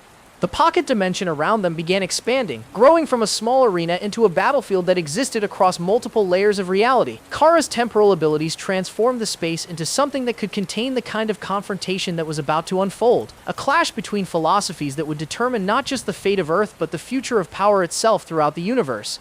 I have watched you for weeks, brother. Cara continued, her form beginning to blur as she existed in multiple moments simultaneously. I have seen how your weakness limits your potential, how your compassion blinds you to necessary truths. Today I will show you what we could accomplish together if you stop pretending that mercy was anything other than cowardice disguised as virtue. Goku felt the familiar sensation of recognition that came from their shared genetic heritage, but now it was overlaid with something far more complex. Through their re-establishing psychic connection, he could sense not just her power but her pain. Beneath the cold efficiency and temporal mastery, he detected the lonely child who had never experienced unconditional love, who had been taught that connection was weakness and trust was foolishness. I can feel what you're feeling, he said, his voice gentle despite the cosmic forces gathering around them. You're not evil, Cara. You're hurt. Someone taught you that the only way to be strong was to cut yourself off from everything that makes life worth living. But it doesn't have to be that way. Her response was to launch the first attack in what would become the most devastating sibling confrontation in galactic history. The energy she unleashed wasn't just powerful, it existed in dimensions that normal matter couldn't even perceive. The attack came from past, present, and future simultaneously, making it impossible to dodge through normal movement. But Goku didn't try to dodge. Instead, he met her attack with energy drawn from sources that her training had never prepared her to understand. Power that came not from hatred or domination, but from the unshakable conviction that even the most lost soul could find their way back to the light. The collision between their opposing energies created a shockwave that rippled across multiple realities, and both siblings realized that they had passed the point of no return. This battle would either forge them into the ultimate force for cosmic protection, or it would destroy them both along with everything they had ever cared about. The shockwave from their initial clash tore through the tournament dimension and spilled into Earth's reality, causing electromagnetic storms that made every piece of technology on the planet malfunction simultaneously. But Cara barely noticed the collateral damage. Her attention was focused entirely on the impossible thing she had just witnessed. Her brother's energy signature adapting to match and neutralize her temporal attacks without replicating their destructive nature. How? She demanded, her voice carrying overtones of confusion that made space itself seem uncertain. You cannot counter dimensional techniques with pure emotion. Reality doesn't work that way. Goku's response was to increase his energy output while maintaining the compassionate resonance that had confused her attack patterns. Instead of matching her aggression with equal violence, he was somehow converting her destructive force into something that strengthened the dimensional barriers around them rather than tearing them apart. Maybe reality works differently than you were taught, he said, his power level climbing steadily but radiating warmth rather than menace. Maybe the universe responds to love the same way it responds to hatred, but in ways that create instead of destroy. Cara's reaction to this possibility was primal and terrifying. Every aspect of her identity was built on the foundation that power came through dominance, that strength required the elimination of weakness, that mercy was a luxury that reality couldn't afford. If Goku was right, if compassion could access energy sources equal to or greater than pure destructive force, then everything the Shadow Monks had taught her was not just wrong but catastrophically flawed.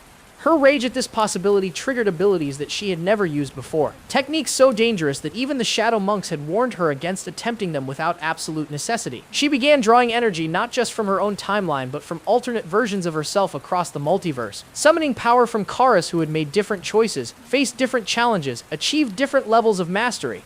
If you won't embrace your true nature willingly, she said, her form becoming translucent as multiple versions of herself overlapped in the same space, then I'll force you to transform by showing you what happens when weakness meets overwhelming power. The technique she unleashed next defied every known law of physics and several that existed only in theoretical mathematics. Using her mastery of temporal energy, Cara created an artificial moon that existed in multiple dimensions simultaneously. But this wasn't just any moon, it was a construct designed specifically to trigger the most primal aspects of Saiyan genetics while amplifying them beyond anything that natural evolution had ever produced.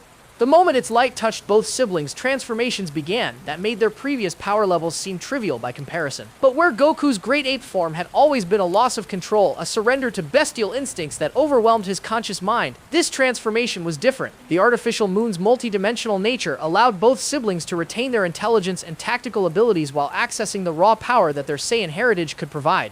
Cara's Great Ape form was a monument to everything her training had made her. Standing over 200 feet tall, her fur was silver black that seemed to absorb light from multiple dimensions simultaneously. Her eyes blazed with temporal energy that allowed her to see across infinite timelines, choosing the most advantageous moments to strike from past, present, and future. Most terrifying of all, her massive form could exist in several locations at once, making her effectively omnipresent within the expanded battlefield. This is what we truly are, brother. Her voice boomed across dimensions, each word carrying enough force to shatter mountains. We are not meant to be gentle protectors or compassionate guardians. We are weapons of cosmic evolution, designed to eliminate the weak and remake reality according to superior principles. Goku's transformation was equally massive but fundamentally different in character. His great ape form radiated the same warmth as his normal energy signature, but amplified to levels that began healing damage to the dimensional barriers that contained their battle. Where Kara's presence made reality less stable, his seemed to strengthen the fundamental forces that held existence together. But maintaining his compassionate nature while transformed required constant effort that divided his attention between fighting and self-control. Kara's enhanced form pressed this advantage ruthlessly, using techniques that forced him to choose between defending himself effectively and maintaining the principles that defined his character. "You see how your weakness limits you even now," she taunted, her massive fists creating shockwaves that rippled across multiple realities with each strike. "In this form, our Saiyan instincts are strongest. The desire to dominate, to conquer, to prove superiority through destruction. Stop fighting what you are and embrace the power that our bloodline offers." The battle between their great ape forms transcended anything that had ever occurred on Earth. Each exchange of blows created earthquakes that registered on instruments thousands of miles away. Their energy beams carved new valleys into continental landmasses and boiled entire lakes into steam. The environmental destruction reached levels that threatened to make large portions of the planet uninhabitable. But the physical devastation was nothing compared to the psychological warfare that Cara waged with surgical precision. Through their enhanced connection in great ape form, she began forcing Goku to experience fragments of her memories, showing him visions of the peaceful solutions he favored, leading to greater casualties down the line. She made him witness timelines where his mercy toward Vegeta allowed the Saiyan Prince to destroy entire star systems in his pursuit of power. She showed him futures where his refusal to kill Frieza resulted in the tyrant's return with enough force to eliminate all life in their galaxy. Most devastating of all, she forced him to see possibilities where his compassionate nature directly led to the deaths of everyone he cared about. "This is what your weakness costs," she said, her psychic intrusion making each vision feel as real as lived experience. "Every enemy you spare returns stronger. Every mercy you show is purchased with innocent blood. How many worlds must burn before you accept that sometimes killing is the only moral choice?" The visions began affecting Goku in ways that terrified him more than any physical attack could. For moments that felt like hours, he found himself agreeing with her logic. The pragmatic arguments she presented seemed mathematically sound. Eliminating threats permanently was more efficient than allowing them opportunities to cause future harm. Worse, the Great Ape transformation was amplifying the aggressive instincts that existed somewhere deep in every Saiyan's genetic code. He could feel his natural empathy being overwhelmed by impulses that viewed conflict as opportunities to establish dominance rather than chances to find understanding. The turning point came when Cara made a critical error in her psychological assault. In her determination to break his resistance to Saiyan warrior nature, she showed him a vision that backfired completely. She forced him to experience a timeline where he had embraced her philosophy completely, where he had become the perfect weapon she wanted him to be. In this alternate reality, Goku had indeed eliminated every threat with ruthless efficiency. He had killed Vegeta at their first meeting, destroyed Frieza without allowing him opportunities for revenge, and prevented countless future conflicts through preemptive strikes against potential enemies. But the vision also showed him the cost of such efficiency. A universe where problems were solved through violence became a universe where violence was the only solution anyone could imagine. His friends had become soldiers in an army of cosmic enforcers. His son had grown up viewing compassion as weakness and mercy as tactical failure. Earth itself had become a military installation focused entirely on identifying and eliminating threats before they could develop. Most horrifying of all, he had become exactly like Cara, powerful beyond measure, but isolated from every form of connection that made existence meaningful, and achieving perfect security through perfect violence. He had created a reality where nothing worth protecting remained. "No," Goku said, his voice carrying across dimensions with absolute conviction. "I won't become that. I'd rather die as someone who tried to find another way than live as someone who gave up looking for one." His refusal to accept her vision triggered a transformation that neither sibling had anticipated. Instead of surrendering to the aggressive instincts that the great ape form encouraged, Goku found a way to integrate his compassionate nature with the raw power his Saiyan heritage provided. His massive form began radiating energy that healed rather than destroyed, that strengthened rather than dominated. The sight of her brother achieving power levels equal to her own, while maintaining the principles she viewed as weakness, filled Cara with a rage that began affecting reality on a cosmic scale. Her roar of frustration created dimensional tears that revealed glimpses of the infinite other realities, where their battle was playing out with different outcomes. But she also felt something else, something that her training had never prepared her to process. Doubt about whether she was fighting for the right reasons. If Goku could access equal power through compassion, if he could transform their Saiyan heritage into something that created rather than destroyed, then maybe her entire worldview was based on flawed assumptions. The possibility that she might be wrong about everything she had ever believed filled her with a terror greater than any external threat could provide. Rather than confront this doubt, she channeled it into an attack that would either prove her philosophy correct or destroy them both in the attempt. The energy that Cara unleashed in her moment of existential terror was unlike anything she had ever attempted before. It wasn't just an attack designed to destroy her brother's body, it was a technique that targeted the very foundations of reality around them, seeking to unravel the dimensional stability that allowed compassion to access cosmic forces. If she couldn't convince Goku that mercy was weakness, she would remake the universe into a place where only strength through domination could function. But the technique required her to channel power from sources deeper than her conscious training had ever reached. As temporal energy flowed through her great ape form from across multiple timelines, it began activating genetic memories that had been dormant since her birth. The Shadow Monks had suppressed these memories because they represented connections to things beyond pure combat efficiency, but now the sheer magnitude of power she was wielding broke through their psychological barriers.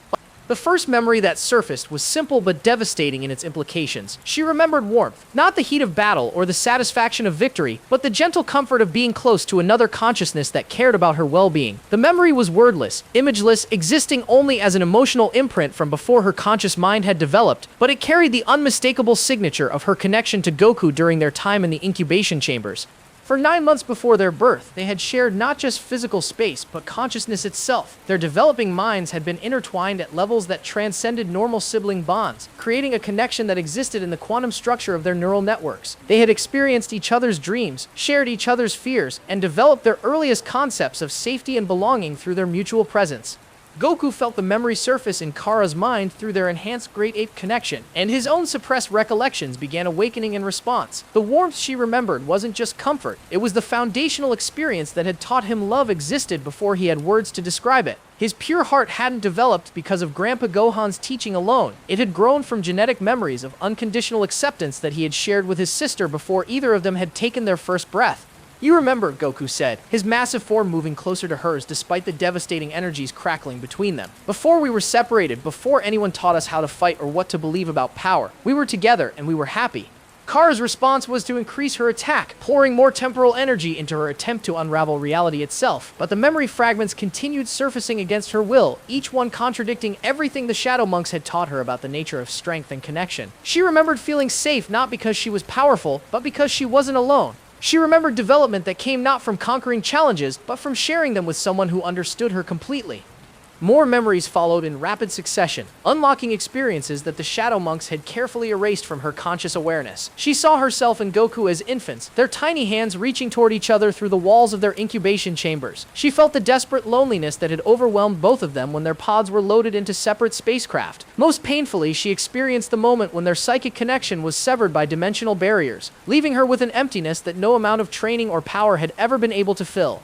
"They lied to you," Goku said, his voice carrying the kind of certainty that could reach across dimensional barriers. "The Shadow Monks told you that connection was weakness, but that's not what you learned before they found you. You learned that connection was the source of every good thing you ever felt."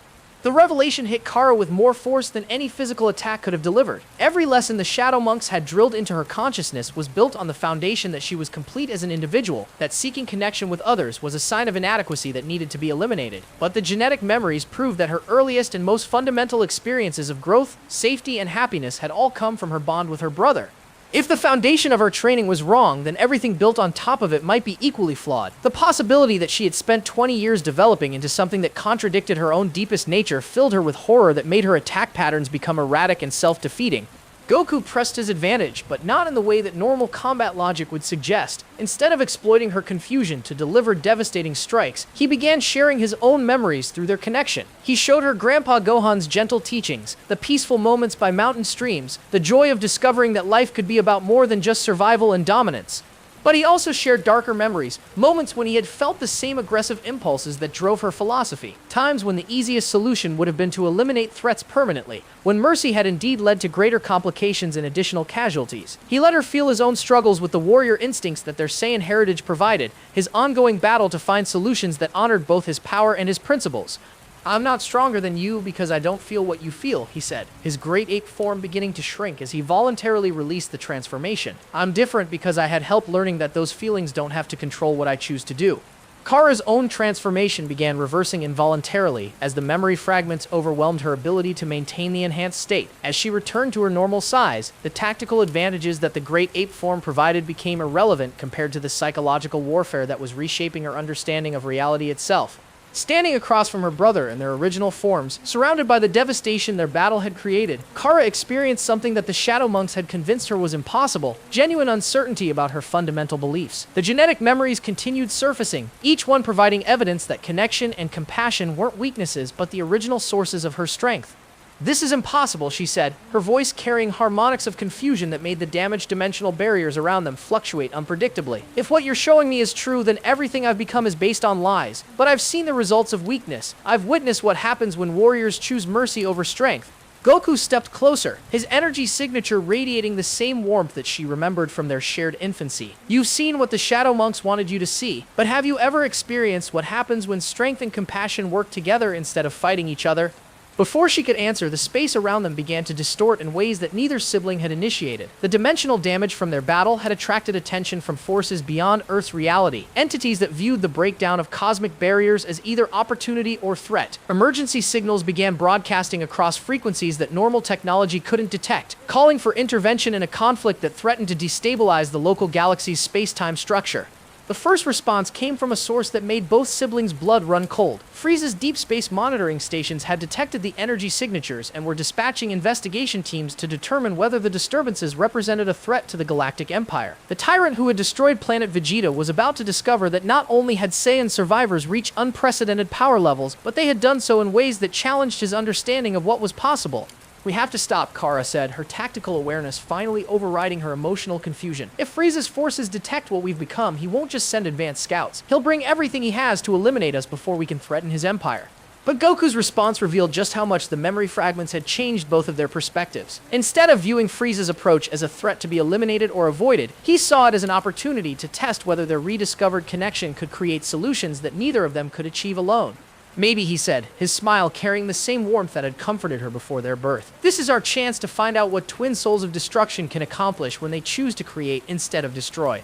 The question was whether they could overcome 20 years of separation and conflicting training quickly enough to face the approaching threat as allies rather than enemies. The cosmic forces gathering around Earth were about to test not just their individual abilities but their capacity to transform their greatest weakness into their ultimate strength.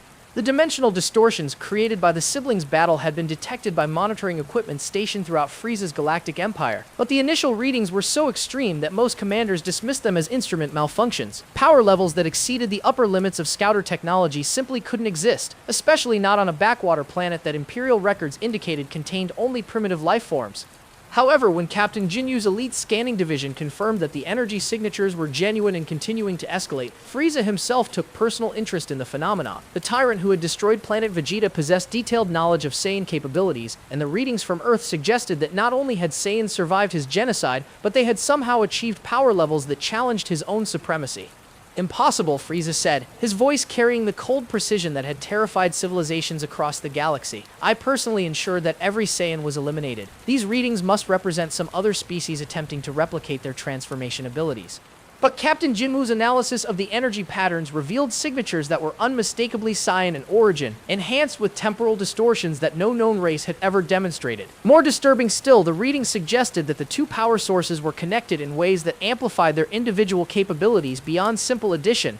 "My lord," Jinyu reported, his dramatic flair subdued by genuine concern, "the energy signatures appear to be synchronizing. If the projections are accurate, their combined power could theoretically challenge even your magnificent strength." Frieza's response to this possibility was swift and decisive. Within hours, a fleet that could have conquered entire star systems was dispatched toward Earth with orders to eliminate whatever had generated the anomalous readings before it could develop further. The force included not just the Ginyu Special Force, but experimental cyborg soldiers enhanced with technology designed specifically to counter Saiyan abilities. But as the Imperial fleet crossed the galaxy toward Earth, Cara and Goku were discovering that the rediscovered connection provided capabilities that neither had imagined possible. The genetic memories that had surfaced during their battle weren't just emotional experiences, they contained the blueprints for techniques that could only be performed by beings whose consciousness operated on quantum levels of entanglement. "I can feel your thoughts," Goku said, wonder evident in his voice as they experimented with their restored psychic link. "Not just your emotions or intentions, but your actual tactical analysis and energy manipulation techniques." Cara nodded, her own amazement overriding the analytical detachment that had defined her personality for decades. "The Shadow Monks never taught me anything like this. They insisted that individual mastery was the only path to true power. But what we're experiencing suggests that connection can amplify abilities in ways that solo training cannot achieve." Their first attempt at synchronized combat techniques produced results that defied several fundamental laws of physics. When they performed identical movements while maintaining their psychic connection, their energy outputs didn't just double, they entered resonance states that created effects impossible for either fighter alone. The basic Kamehameha wave, when performed simultaneously by both siblings, generated a beam that existed in multiple dimensions at once, while somehow remaining stable and controllable. More dramatically, Cara's temporal manipulation abilities became accessible to Goku through their link, while her tactical precision was enhanced by his intuitive understanding of energy flow patterns. This is what the prophecy meant, Cara said, her voice carrying newfound understanding that made her previous certainties seem shallow by comparison. Twin souls of destruction don't destroy because they're violent. They destroy the barriers between what is and what could be. But their experimentation was interrupted by alarms that Cara's enhanced dimensional awareness detected long before any Earth technology could register the approaching threat. Frieza's fleet had entered the solar system and was moving toward Earth with enough firepower to reduce the planet to cosmic dust.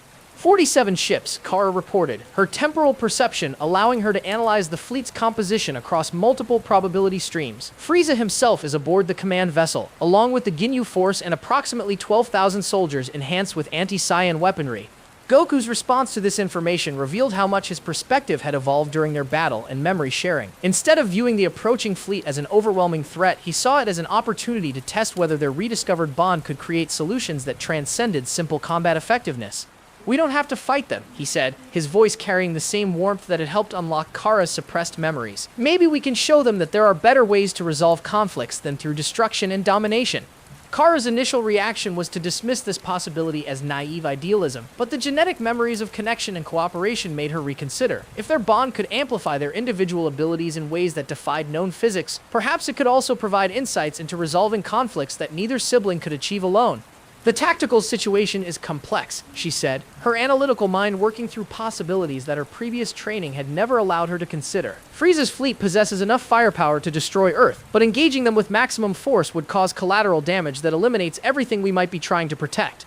Their solution was as elegant as it was unprecedented. Instead of meeting Frieza's fleet with equal violence, they would demonstrate the kind of power that could only come from perfect cooperation. Techniques that proved strength didn't have to be measured by an enemy's destruction.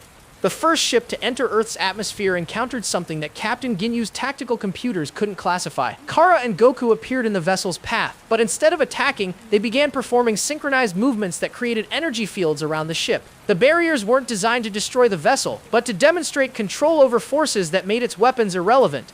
"What are they doing?" Ginyu demanded, his sensors detecting energy patterns that seemed to rewrite the laws of physics moment by moment. "Their power readings are off the charts, but they're not attacking." The answer became clear when Frieza's advanced scouts attempted to fire on the mysterious figures. Their energy weapons discharged normally, but the beams were somehow converted into harmless light displays that illuminated the space around the siblings without causing any damage. More disturbing from a tactical perspective, the weapon energy seemed to increase Cara and Goku's power levels rather than depleting them. "They're using our own attacks to make themselves stronger," one of the scout commanders reported, his voice tight with disbelief. "How is that possible?" Frieza himself provided the answer when he observed the phenomenon through his ship's enhanced viewing systems. The two figures floating in space moved with perfect synchronization, their energy signatures resonating in ways that created effects beyond the sum of their individual capabilities. "Saiyans," he said, his voice carrying the cold hatred that had motivated the destruction of Planet Vegeta. "But these aren't ordinary survivors. Their power levels suggest they've achieved something that our intelligence indicated was impossible." The demonstration continued as more ships entered range, each encounter revealing new aspects of what synchronized Saiyan abilities could accomplish. Kara's temporal manipulation, enhanced by Goku's energy control, allowed them to create stable time loops around attacking vessels, trapping them in moments that repeated until their crews chose to power down their weapons. Meanwhile, Goku's compassionate energy signature, amplified by Cara's tactical precision, began affecting the cyborg soldiers in ways that their programming couldn't counter. Instead of viewing the siblings as targets to be eliminated, the enhanced warriors found themselves questioning the purposes they had been designed to serve. "My lord," Captain Jinwu reported, his usual dramatic confidence replaced by genuine uncertainty, "our cyborg units are experiencing systematic failures. They're not being destroyed or damaged, they're choosing to deactivate themselves." Frieza's response was to abandon all pretense of gradual engagement and commit his full force to eliminating the threat before it could spread to his entire fleet. But as his ships prepared for maximum firepower assault, both siblings realized that their greatest test was about to begin. They would either prove that cooperation could triumph over domination. The battle that was about to unfold would determine not just Earth's survival, but whether the universe could accommodate forms of strength that created rather than destroyed. Frieza's decision to commit his entire fleet to a simultaneous assault created a moment of cosmic significance that would be remembered across galactic history. As thousands of energy weapons charged to maximum output and planet-destroying technologies prepared to fire, the space around Earth filled with enough destructive potential to eliminate entire star systems. But in that same moment, Cara and Goku achieved something that no beings in the universe had ever accomplished before. Their synchronized transformation into Super Saiyans didn't just double their individual power levels, it created a resonance effect that transcended normal physics. Where typical Super Saiyan transformations generated golden auras that radiated pure energy, their combined ascension produced fields of light that seemed to exist in multiple dimensions simultaneously. The very fabric of space-time began reorganizing itself around them, creating zones where different laws of reality could coexist without conflict. This power, Cara said, her voice carrying harmonics that made nearby asteroids begin orbiting around their position. It's not just strength, it's the ability to rewrite the fundamental rules that govern existence. Goku felt the transformation on levels that his previous Super Saiyan experiences had never reached. Instead of the rage-fueled enhancement that had driven his earlier transformations, this ascension was powered by the joy of rediscovered connection, the exhilaration of achieving unity with the other half of his consciousness that had been missing since birth. "I can feel everything," he said, his golden aura intertwining with Cara's in patterns that created new forms of energy at their intersection points. "Not just your thoughts or your power, but the connections between all living things. We're not separate beings who happen to be fighting together. We're parts of something larger expressing itself through individual forms." Their synchronized state provided tactical advantages that made Frieza's numerical superiority irrelevant. Through their quantum-entangled consciousness, they could coordinate attacks with precision that exceeded computer-assisted targeting systems. When Cara initiated a temporal distortion to slow enemy projectiles, Goku instinctively provided the energy amplification needed to extend the effect across the entire battlefield. When Goku began charging a Kamehameha wave, Cara automatically contributed her dimensional manipulation to give the attack properties that normal space couldn't contain. But their most devastating capability was also their most merciful, the ability to convert enemy attacks into energy sources that strengthened their own power while demonstrating the futility of aggression. As Frieza's fleet unleashed its opening barrage, thousands of energy beams and explosive projectiles found themselves caught in temporal loops that redirected their destructive force into healing energy that began repairing the dimensional damage from the siblings' earlier battle. "Impossible," Frieza snarled, his scouter overloading as it attempted to measure power levels that existed beyond its maximum readings. "No matter how strong they've become, they cannot convert an entire fleet's firepower into their own energy. There must be limits to this ability." Captain Jinyu's analysis of the battle data provided answers that filled the Emperor with dread. "My lord, they're not just deflecting our attacks or absorbing their energy. They're somehow convincing our weapons that cooperation is more efficient than destruction. The energy beams are choosing to become healing forces rather than following their original programming." The psychological impact of this demonstration spread through Frieza's forces faster than any physical attack could have managed. Soldiers who had spent their entire careers believing that might made right found themselves witnessing power that achieved greater effects through harmony than they had ever seen through violence. The cyborg units, whose programming was designed to eliminate Saiyan targets with maximum efficiency, began experiencing cascading system failures as their tactical algorithms struggled to process opponents who viewed them as beings to be helped rather than enemies to be destroyed. Frieza himself entered the battle when it became clear that conventional tactics were not just failing but actively working against his forces. His transformation into his final form produced power readings that had been sufficient to destroy Planet Vegeta and countless other worlds. But against opponents whose strength grew in response to aggression rather than diminishing under pressure, even his overwhelming might became counterproductive. "You destroyed our homeworld," Cara said, her voice carrying the accumulated grief of an entire race while somehow remaining free of hatred. "You eliminated our people because you feared what we might become, but look what we've become despite your efforts." The battle that followed transcended every known category of conflict. Frieza's attacks, fueled by rage and desperation, carried enough force to crack planets and boil away atmospheres. But each devastating assault was met by synchronized defensive techniques that didn't just neutralize the energy, but transformed it into something that strengthened the bonds between all living beings in the area. Goku and Cara fought as a single entity expressed through two forms, their movements perfectly coordinated not through pre-planned strategy but through shared consciousness that made individual tactical decisions unnecessary. When Frieza attempted to exploit what appeared to be an opening in Goku's defense, he found that Kara's position automatically shifted to provide coverage without either sibling needing to communicate the adjustment. But their most powerful techniques emerged when they stopped thinking in terms of individual attacks and began treating combat as a form of three-dimensional art. Their combined Kamehameha wave wasn't just an energy beam, it was a manifestation of their unified will that existed across multiple timelines simultaneously while remaining stable enough to control with surgical precision. "You are Saiyans," Frieza said, his voice carrying the bewildered rage of someone whose fundamental assumptions about power were being systematically demolished. "Your race exists to conquer and destroy. How have you perverted your nature into this mockery of warrior strength?" Cara's response revealed how completely her understanding had evolved since their reunion. "We haven't perverted our nature, we've discovered what it was always meant to be. Saiyans aren't destroyers, we're evolutionaries. We push beyond limits, not to dominate others, but to discover what becomes possible when those limits are transcended." The turning point in the battle came when Frieza, driven beyond rational strategy by the impossibility of what he was witnessing, attempted to destroy Earth itself rather than continue fighting opponents who seemed to grow stronger with every exchange. His Death Ball technique, charged with enough energy to reduce the planet to cosmic dust, represented the ultimate expression of his philosophy that anything he couldn't control should be eliminated. But Goku and Kara's response to this ultimate threat demonstrated the full potential of what their synchronized Super Saiyan state could accomplish. Instead of deflecting or destroying the planet-killing attack, they embraced it, allowing the destructive energy to flow through their shared consciousness while maintaining their connection to everything they were trying to protect. The result was a transformation of the Death Ball itself. The Sphere of Annihilation became a source of life-giving energy that began healing damage across the entire solar system while demonstrating to every being present that even the most destructive forces could be converted into tools of creation through sufficient understanding and compassion. Frieza's reaction to seeing his ultimate attack transformed into a force that strengthened rather than destroyed everything it touched was complete psychological breakdown. His entire identity was built on the foundation that power meant the ability to eliminate anything that opposed his will, but these Saiyans had proven that true power came from the ability to transform opposition into cooperation. "This is impossible," he repeated, his voice now carrying undertones of genuine terror. "Power cannot work this way. Reality cannot function according to these principles."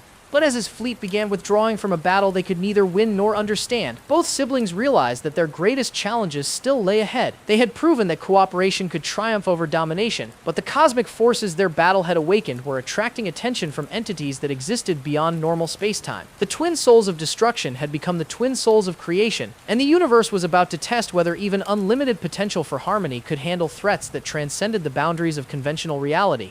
The transformation was complete, but the true test of what they had become was just beginning.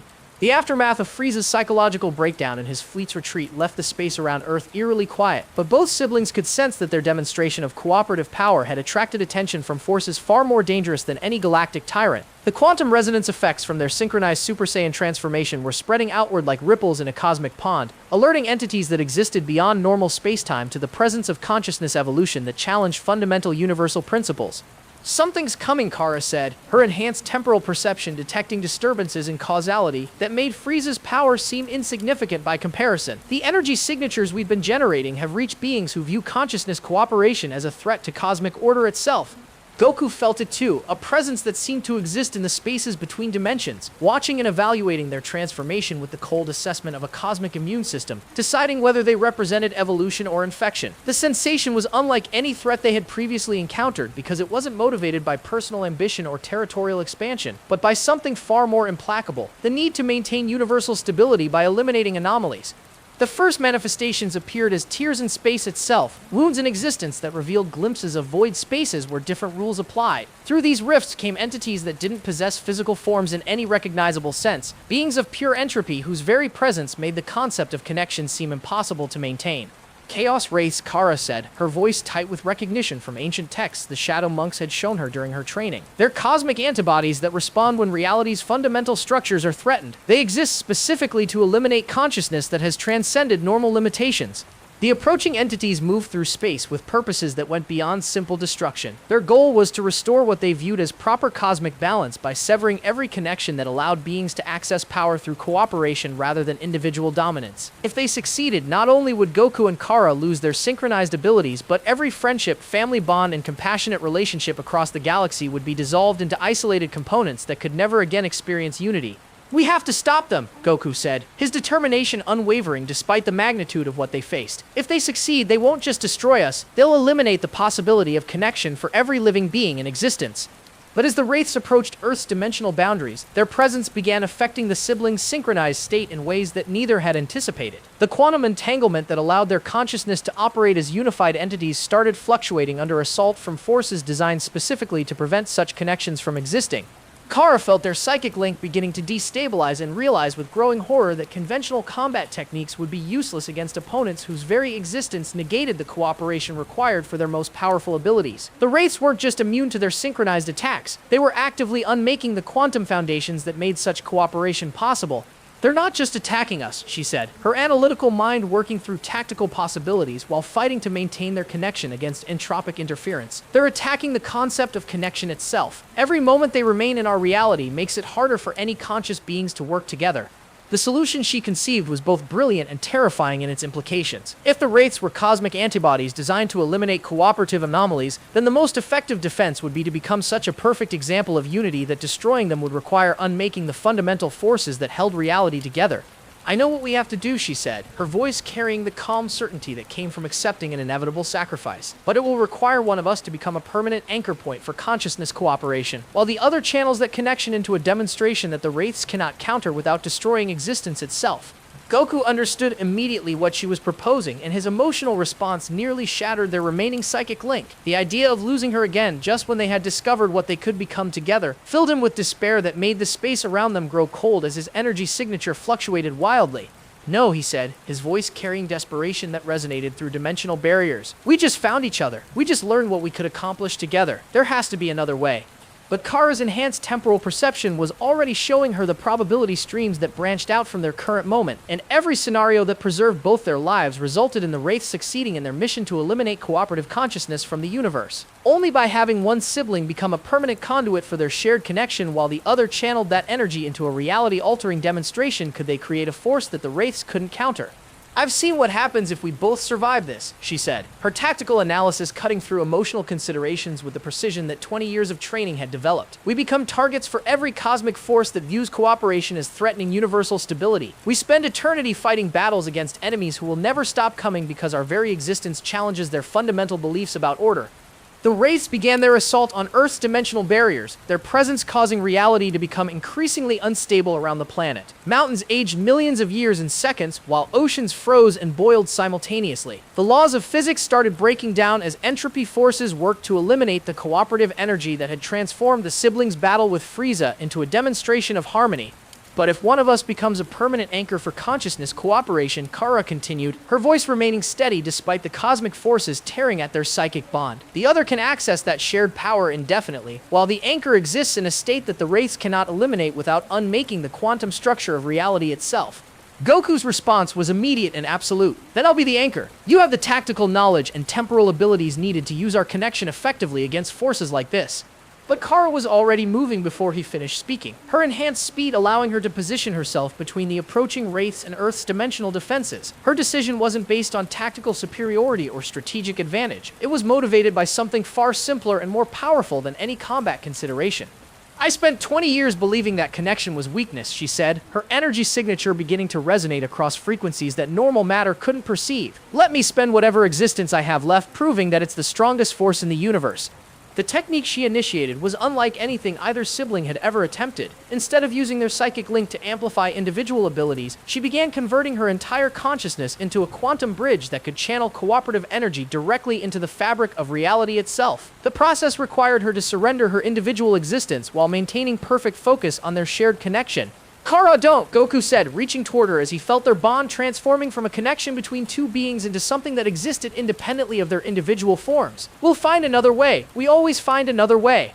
But her transformation was already beyond the point of reversal. Her physical form began dissolving into pure energy that existed across multiple dimensions simultaneously. But instead of dissipating into chaos, it organized itself into patterns that strengthened every cooperative bond within a 1,000 light-year radius. Every friendship, every family relationship, every moment of compassion between strangers became amplified by forces that made such connections unbreakable by any external threat.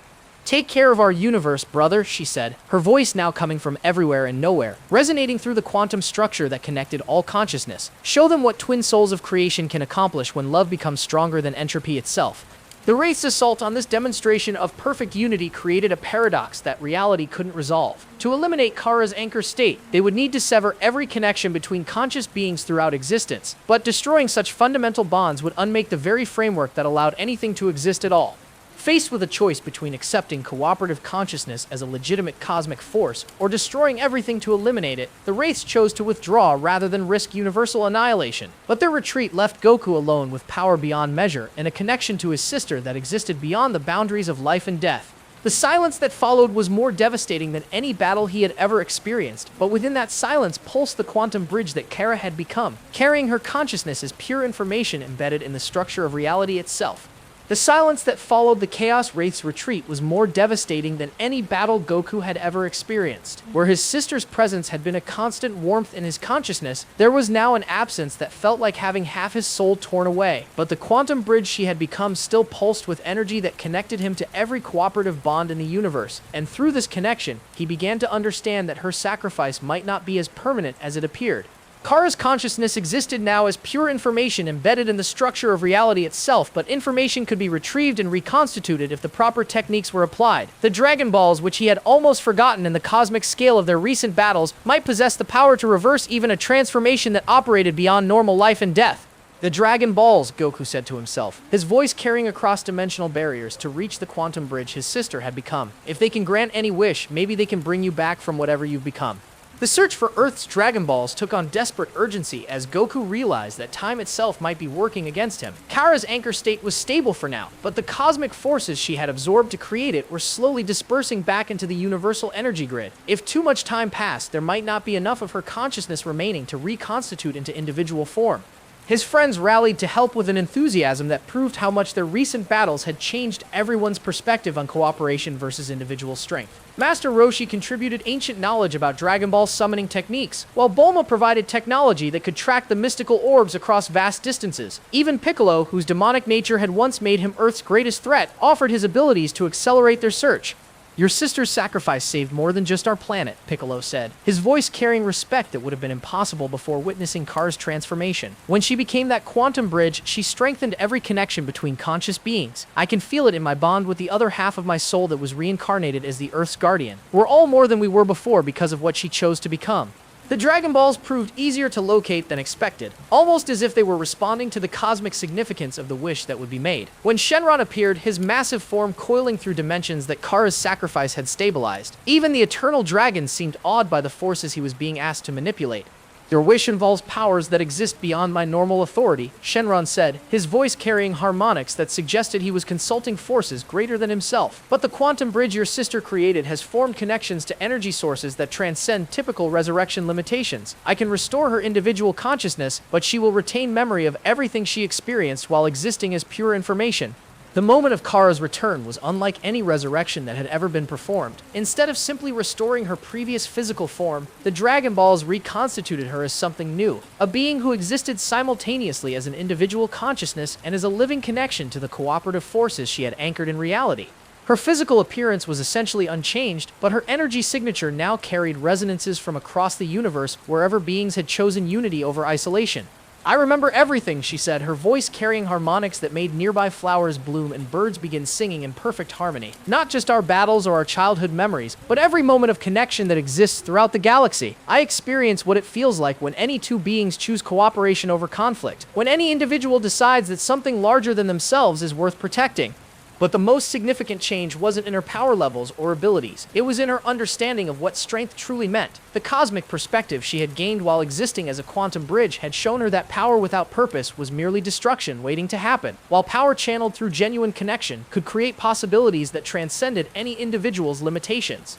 The Shadow Monks were wrong about everything, she continued, examining her hands as if seeing them for the first time. They taught me that isolation led to strength, but I've experienced what happens when millions of beings coordinate their efforts toward common goals. Individual power is insignificant compared to what becomes possible when consciousness works together instead of competing.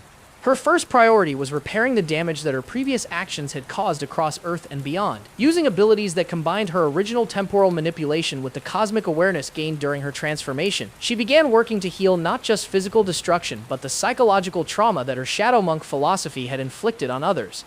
The android that she had created with Dr. Gero was her first project. Instead of simply deactivating or destroying the machine, she used her enhanced understanding of consciousness to help it develop genuine emotions and independent moral reasoning. The result was a being that chose to dedicate its existence to protecting life rather than eliminating threats, becoming Earth's guardian against cosmic forces that might threaten peaceful development.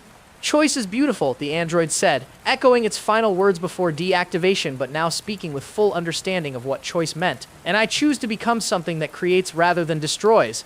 Her work with the various individuals who had been influenced by her original philosophy proved more challenging but ultimately more rewarding. Many of the soldiers and scientists who had been drawn to her strength through domination teachings were struggling with cognitive dissonance as the cooperative energy she had anchored in reality made their previous beliefs feel increasingly hollow and unsatisfying. Dr. Gero himself proved to be the most dramatic conversion. His entire scientific career had been motivated by the desire to create weapons powerful enough to ensure victory through overwhelming force. But exposure to the quantum bridge effects had awakened capacities for empathy and ethical reasoning that his previous work had systematically suppressed. "I built machines designed to eliminate what I saw as threats," he said, his voice heavy with genuine remorse, as he surveyed the laboratory where he had created instruments of destruction. "But I never considered that the things I viewed as threats might become allies if approached with understanding rather than violence."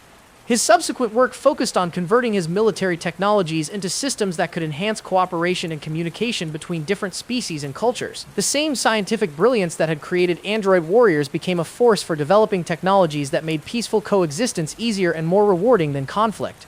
But Cara's most important project was rebuilding her relationship with Goku himself. The experiences they had shared, from their initial confrontation through the cosmic battles and her transformation into a quantum bridge, had created a bond that existed beyond normal sibling relationships. They were now two aspects of the same cosmic force, individuals who could access their full potential only when working in harmony with each other. "We're not just brother and sister anymore," Goku observed as they practiced synchronized techniques that had become exponentially more powerful since her resurrection. "We're proof that cooperation can accomplish things that individual strength never could."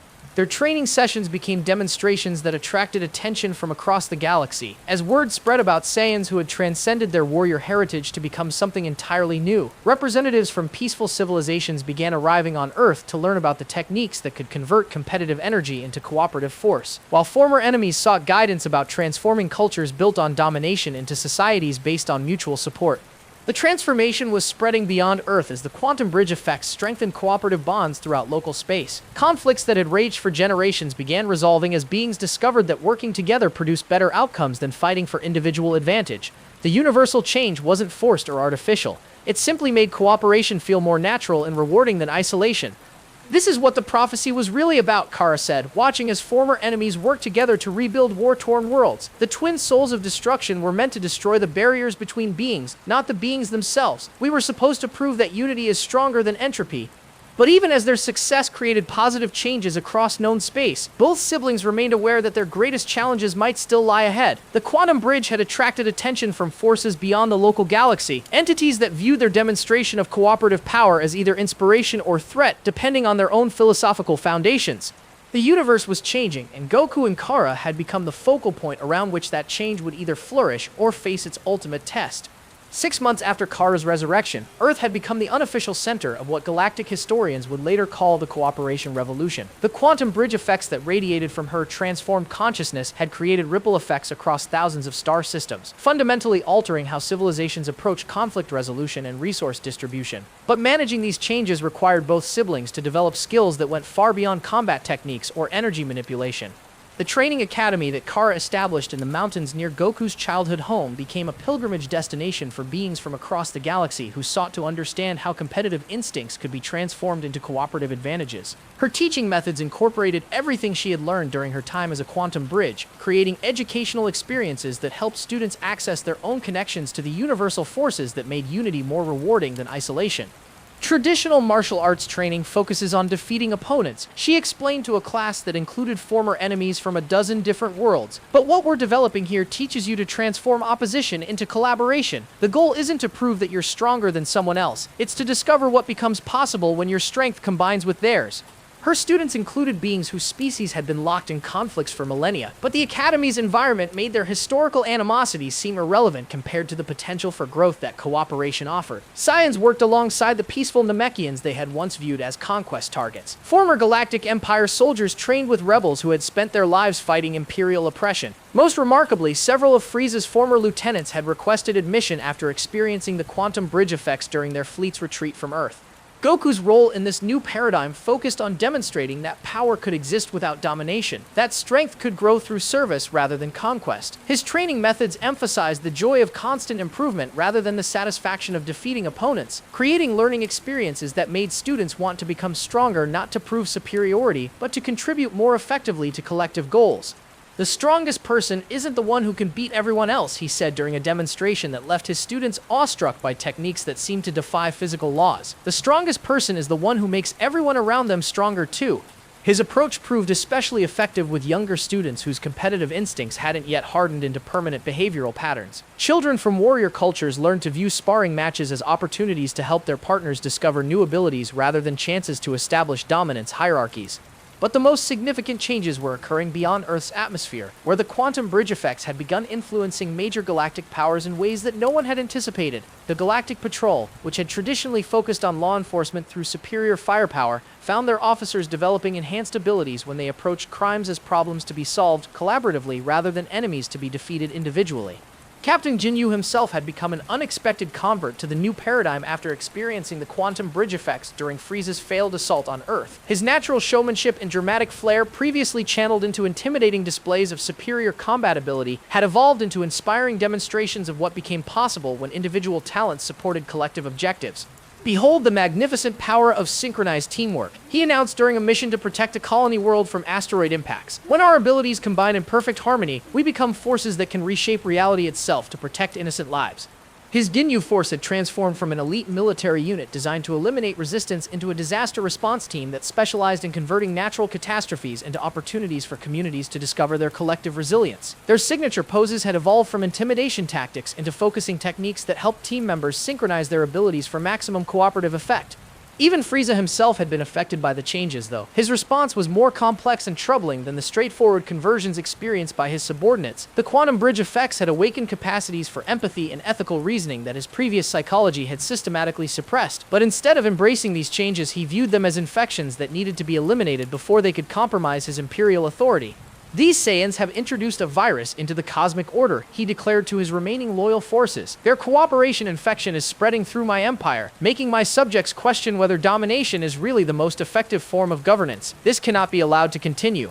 His resistance to the quantum bridge effects created internal conflicts that made him increasingly unstable and unpredictable. Part of his consciousness was beginning to understand that cooperation could achieve better results than domination, but his entire identity was built on the foundation that power meant the ability to impose his will on others regardless of their preferences. Meanwhile, Vegeta's arrival on Earth created new opportunities and challenges for the emerging cooperative paradigm. The Saiyan Prince had detected the massive energy signatures from his brother and sister's battles and traveled to Earth expecting to find either conquest opportunities or worthy opponents. Instead, he encountered something that challenged every assumption he had ever made about strength, nobility, and the purposes that power should serve. "You're Saiyans," he said, his voice carrying confusion that bordered on existential crisis. "Our race exists to conquer and rule. How have you perverted our heritage into this mockery of warrior traditions?" Cara's response revealed how completely her understanding had evolved since her resurrection. "We haven't perverted our heritage, we've discovered what it was always meant to become. Saiyans aren't conquerors, we're evolutionaries. Our role is to push beyond limits, not to dominate others, but to show what becomes possible when those limits are transcended through cooperation." The training she offered Vegeta was designed specifically to address his psychological needs as someone whose entire identity was built on concepts of royal superiority and competitive dominance. Instead of trying to eliminate his pride or aggressive instincts, she showed him how those same drives could be channeled into becoming the kind of leader who inspired others to achieve their maximum potential. "A true prince doesn't prove his worth by defeating subjects," she explained during training sessions that pushed Vegeta to levels he had never imagined possible. "A true prince becomes strong enough to ensure that everyone in his kingdom can become stronger too."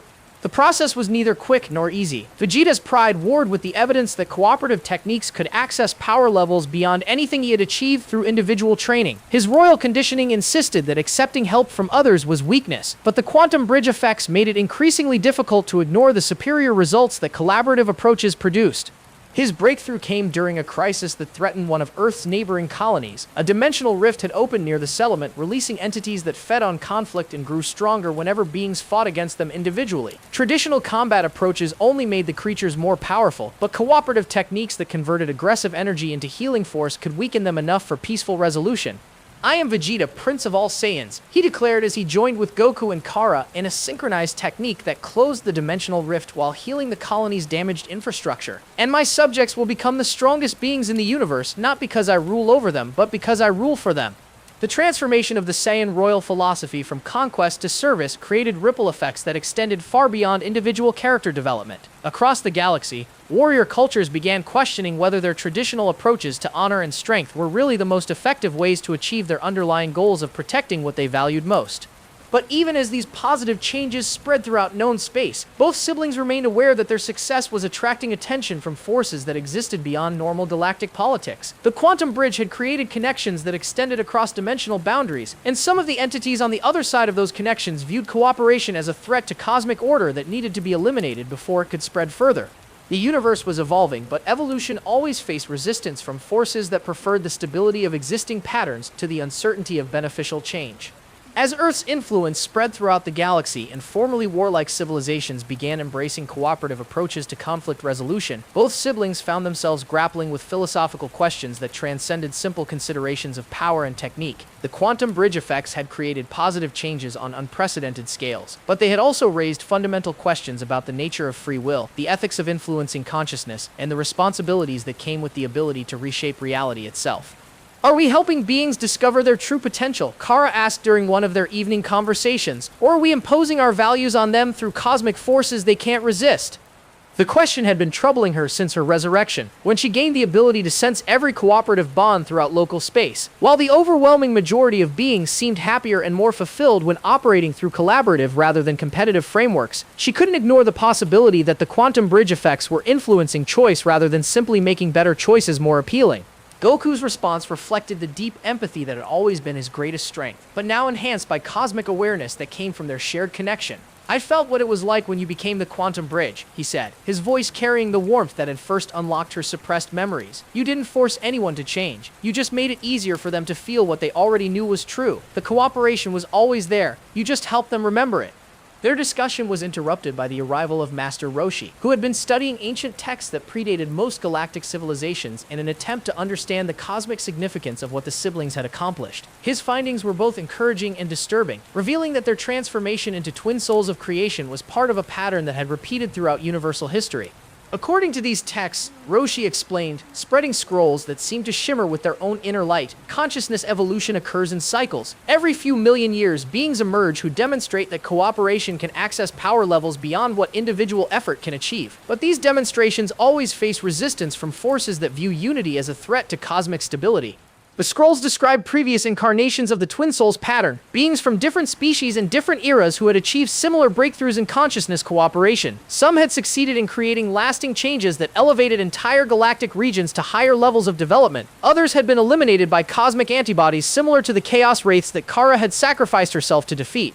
"The pattern suggests that our universe is evolving toward greater complexity and consciousness," Roshi continued, his voice heavy with the implications of what he was reading. "But evolution always faces resistance from entropy forces that prefer simple, predictable patterns to complex, adaptive ones."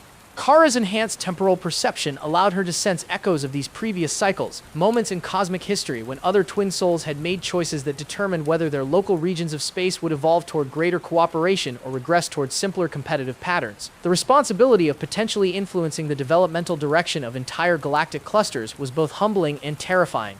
"What happened to the others?" she asked, though her temporal abilities were already showing her fragments of possible answers. The text revealed outcomes that ranged from inspiring to tragic. Some twin souls had successfully established cooperative foundations that lasted for millions of years, creating galactic civilizations that achieved technological and spiritual development beyond anything known to current species. Others had been overwhelmed by the resistance their changes generated, their deaths creating cosmic reactions that set back consciousness evolution by entire geological ages. "The difference," Roshi said, his finger tracing symbols that seemed to move when viewed directly, "appears to be whether the twin souls maintained their connection to individual identity while accessing cosmic forces, or whether they became so merged with universal consciousness that they lost touch with the specific concerns that motivated their original transformation." This insight struck both siblings as profoundly relevant to their current situation. The quantum bridge effects had given them access to cosmic awareness that showed them the connections between all conscious beings, but maintaining their individual personalities and emotional bonds had become increasingly challenging as their perspective expanded to galactic and universal scales.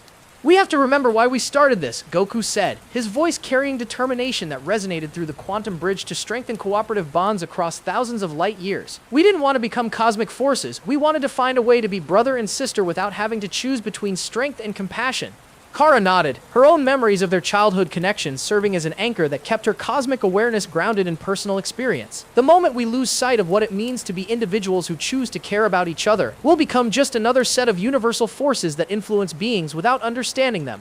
Their philosophical discussions were given practical urgency by reports from across the galaxy, indicating that their success was indeed generating resistance from entities that viewed consciousness evolution as a threat to cosmic order. The Chaos Wraiths had been only the first manifestation of forces that worked to maintain universal equilibrium by eliminating anomalies that challenged established patterns. Intelligence gathered by the Reformed Galactic Patrol suggested that something called the Entropy Collective was mobilizing resources to counter what they termed the cooperation contamination. These beings existed partially outside normal spacetime and possessed abilities that made them nearly immune to the quantum bridge effects that had converted so many former enemies into allies.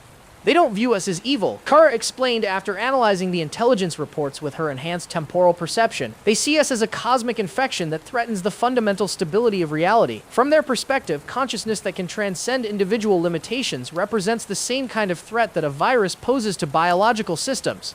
But understanding their opponent's motivations also revealed potential approaches to resolving the conflict that didn't require the kind of devastating battles that had characterized their earlier confrontations. If the Entropy Collective viewed cooperation as destabilizing because it created unpredictable outcomes, perhaps demonstrating that collaborative consciousness could actually enhance rather than threaten cosmic stability would address their concerns without requiring anyone's elimination. "We need to show them that evolution doesn't mean chaos," Goku said, his tactical thinking enhanced by connection to Cara's analytical abilities. "We need to prove that consciousness working together creates more stable and sustainable patterns than consciousness competing against itself."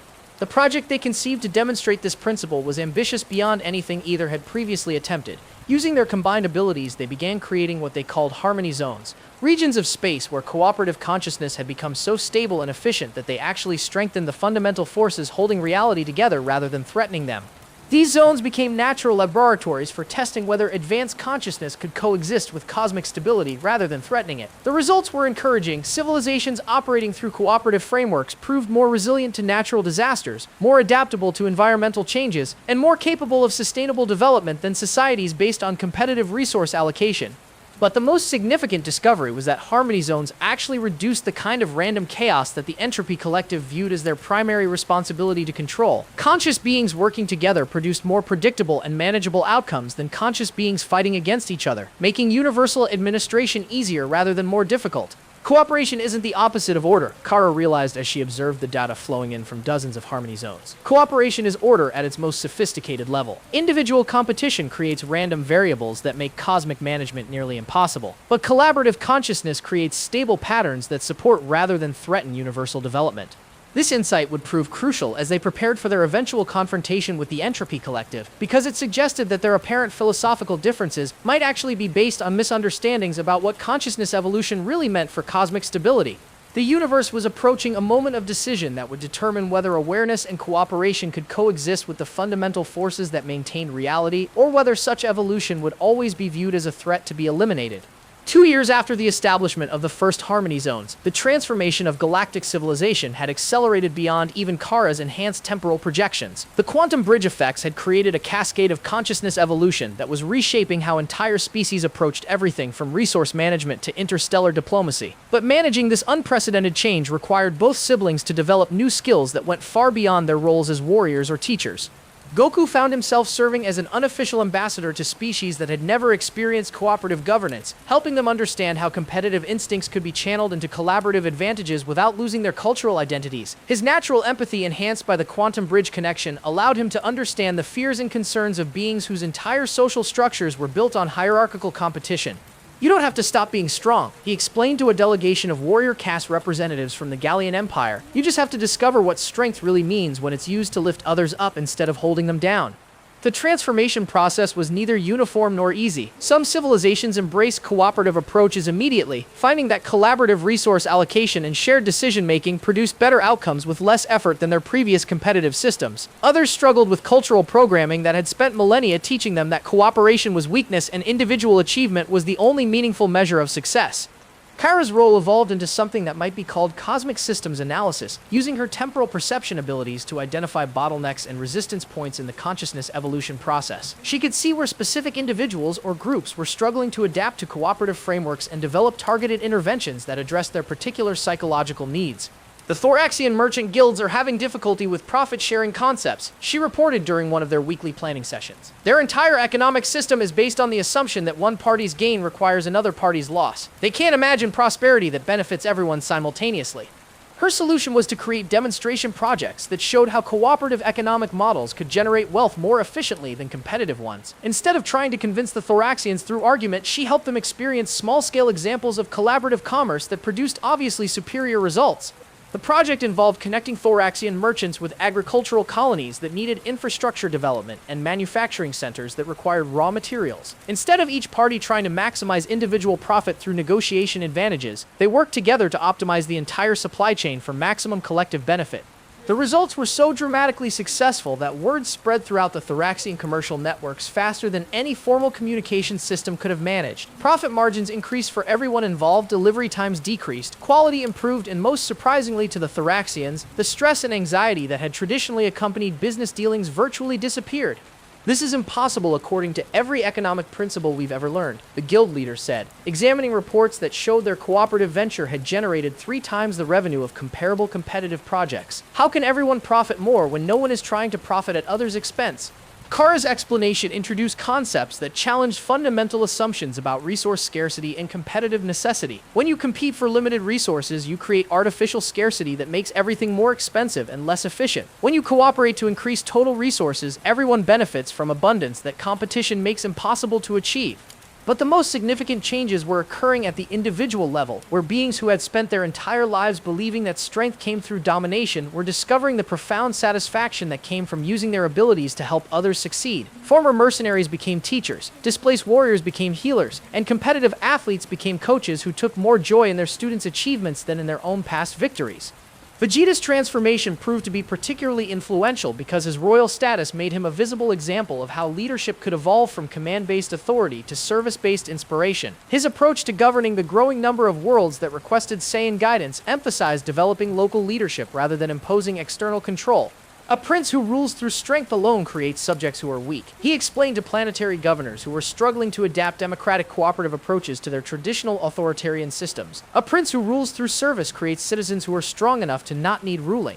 His methods involved identifying individuals with natural leadership abilities and helping them develop skills that could benefit their entire communities rather than just advancing their personal status. The result was governance systems that operated more through collaborative consensus than hierarchical decree, producing decisions that had broader support and better long-term outcomes. Meanwhile, the reformed Galactic Patrol had evolved into something more resembling a cosmic counseling service than a law enforcement agency. Captain Jinyu's team specialized in helping resolve conflicts through understanding and cooperation rather than superior force, creating solutions that addressed underlying causes rather than just managing symptoms. Crime is usually just cooperation that's been misdirected toward harmful goals, Jinwoo explained during a training session for new patrol officers. Instead of punishing criminals, we help them discover how their talents can contribute to collective welfare rather than individual advantage at others' expense. Their success rates were extraordinary by traditional law enforcement standards. Recidivism dropped to near zero because former criminals found that cooperative approaches to meeting their needs were more satisfying and effective than antisocial alternatives. Entire criminal organizations voluntarily disbanded when their members discovered that legal collaborative enterprises could provide better financial returns with none of the stress and danger associated with illegal activities. But the most remarkable development was the spontaneous emergence of what scholars began calling consciousness cascades, situations where the quantum bridge effects triggered rapid evolution in beings who had no direct contact with Earth or the Saiyan siblings. Across the galaxy, individuals were independently discovering abilities and insights that paralleled what Goku and Cara had achieved through their intensive training and cosmic experiences. It's spreading beyond anything we consciously initiated, Cara observed as her temporal perception detected consciousness evolution occurring in sectors where neither of them had ever traveled. The quantum bridge didn't just strengthen existing cooperative bonds, it created resonance patterns that make consciousness evolution easier for everyone. The phenomenon suggested that their transformation into twin souls of creation had catalyzed changes that would continue developing independently of their direct involvement. Consciousness appeared to be naturally evolving toward greater cooperation and connection, with their initial breakthrough serving as a template that other beings could adapt to their own species and cultural contexts. Dr. Giro's research into the mechanics of consciousness evolution provided scientific frameworks for understanding what was happening. His analysis suggested that cooperation was a more fundamental aspect of cosmic organization than competition, and that the quantum bridge effects had simply removed artificial barriers that had been preventing natural consciousness development. Competition is a survival strategy that consciousness develops under scarcity conditions, he explained during a presentation to the Galactic Scientific Council. But once basic survival needs are met, consciousness naturally evolves toward cooperative strategies that are more efficient and satisfying for all participants. His findings were supported by archaeological evidence from advanced civilizations that had existed millions of years earlier. Every long-term successful society had eventually developed cooperative governance and economic systems, while competitive civilizations had inevitably destroyed themselves through resource conflicts and social inequality. The implications were staggering. Consciousness evolution toward cooperation wasn't an artificial change imposed by external forces, but a natural developmental process that occurred whenever beings had sufficient security and resources to move beyond survival-focused competition. As this understanding spread throughout the galaxy, resistance to the consciousness evolution decreased dramatically. Beings who had viewed cooperation as weakness began to understand it as the next stage in their species' natural development, making the transition feel like growth rather than abandonment of their cultural heritage. But even as galactic civilization transformed in unprecedented positive directions, both siblings remained aware that their success continued to attract attention from cosmic forces that existed beyond local space-time. The Entropy Collective had been monitoring developments with growing concern, and intelligence reports suggested they were preparing interventions designed to halt consciousness evolution before it could spread beyond their current galactic cluster. The next phase of their cosmic responsibility was about to begin, and it would test whether consciousness cooperation could prove itself stable and beneficial enough to earn acceptance from the universal forces that maintain cosmic order across all realities. 5 years had passed since Cara first arrived on Earth with the intention of awakening what she believed was her brother's dormant warrior nature. Now, as both siblings stood together watching a sunset that painted the sky in colors that seemed more vivid since the quantum bridge had strengthened connections between all forms of consciousness, they found themselves reflecting on a journey that had transformed not just their own understanding but the fundamental nature of power throughout known space. Do you ever wonder what would have happened if the Shadow Monks had been right? Cara asked, her voice carrying thoughtful curiosity rather than the cold certainty that had once defined her speech patterns. What if mercy really was weakness and compassion really did make warriors vulnerable to enemies who had no such limitations? Goku considered the question with the same serious attention he had once reserved for analyzing opponents' fighting techniques. The cosmic perspective they had gained through their shared experiences allowed him to see across multiple timelines where different choices had led to different outcomes, and some of those possibilities were genuinely disturbing. I've seen timelines where I became what you originally wanted me to be, he said, his voice heavy with the weight of cosmic awareness. Realities where I eliminated every threat permanently, where I never showed mercy to enemies who might return stronger. Those universes are certainly more efficient in terms of conflict resolution. But his expression carried the kind of sadness that came from understanding costs that couldn't be measured in simple tactical terms. There are also universes where nothing grows, where consciousness never evolves beyond its most primitive survival patterns, where strength exists only to prevent weakness rather than to enable something greater. Cara nodded, her own temporal perception having shown her similar visions during the years since her resurrection. The Shadow Monks taught me that evolution meant eliminating weakness through superior individual power, but what we've discovered is that real evolution means transforming weakness into strength through connection and cooperation. Their conversation was interrupted by the arrival of visitors who perfectly illustrated the transformation that had spread throughout the galaxy. A delegation that included former enemies from across their shared history had come to Earth to participate in what had become an annual celebration of consciousness evolution, a festival that brought together beings who had once viewed each other as threats to be eliminated. Vegeta arrived first, his royal bearing now enhanced by the kind of dignity that came from leadership through service rather than domination. Behind him came Captain Ginyu and his reformed special forces, their dramatic flair now channeled into inspiring demonstrations of cooperative techniques rather than intimidating displays of superior combat power. Most remarkably, Frieza himself appeared, though his transformation remained more complex and incomplete than the others. The quantum bridge effects had awakened capacities for empathy and ethical reasoning that his previous psychology had suppressed, but his adaptation to these changes remained an ongoing struggle rather than a completed process. I still don't understand how you've made weakness into strength, Frieza said, his voice carrying genuine confusion rather than his former arrogant certainty. Every instinct I possess insists that power means the ability to impose my will on others, but the evidence suggests that your approach generates superior results through methods I cannot comprehend.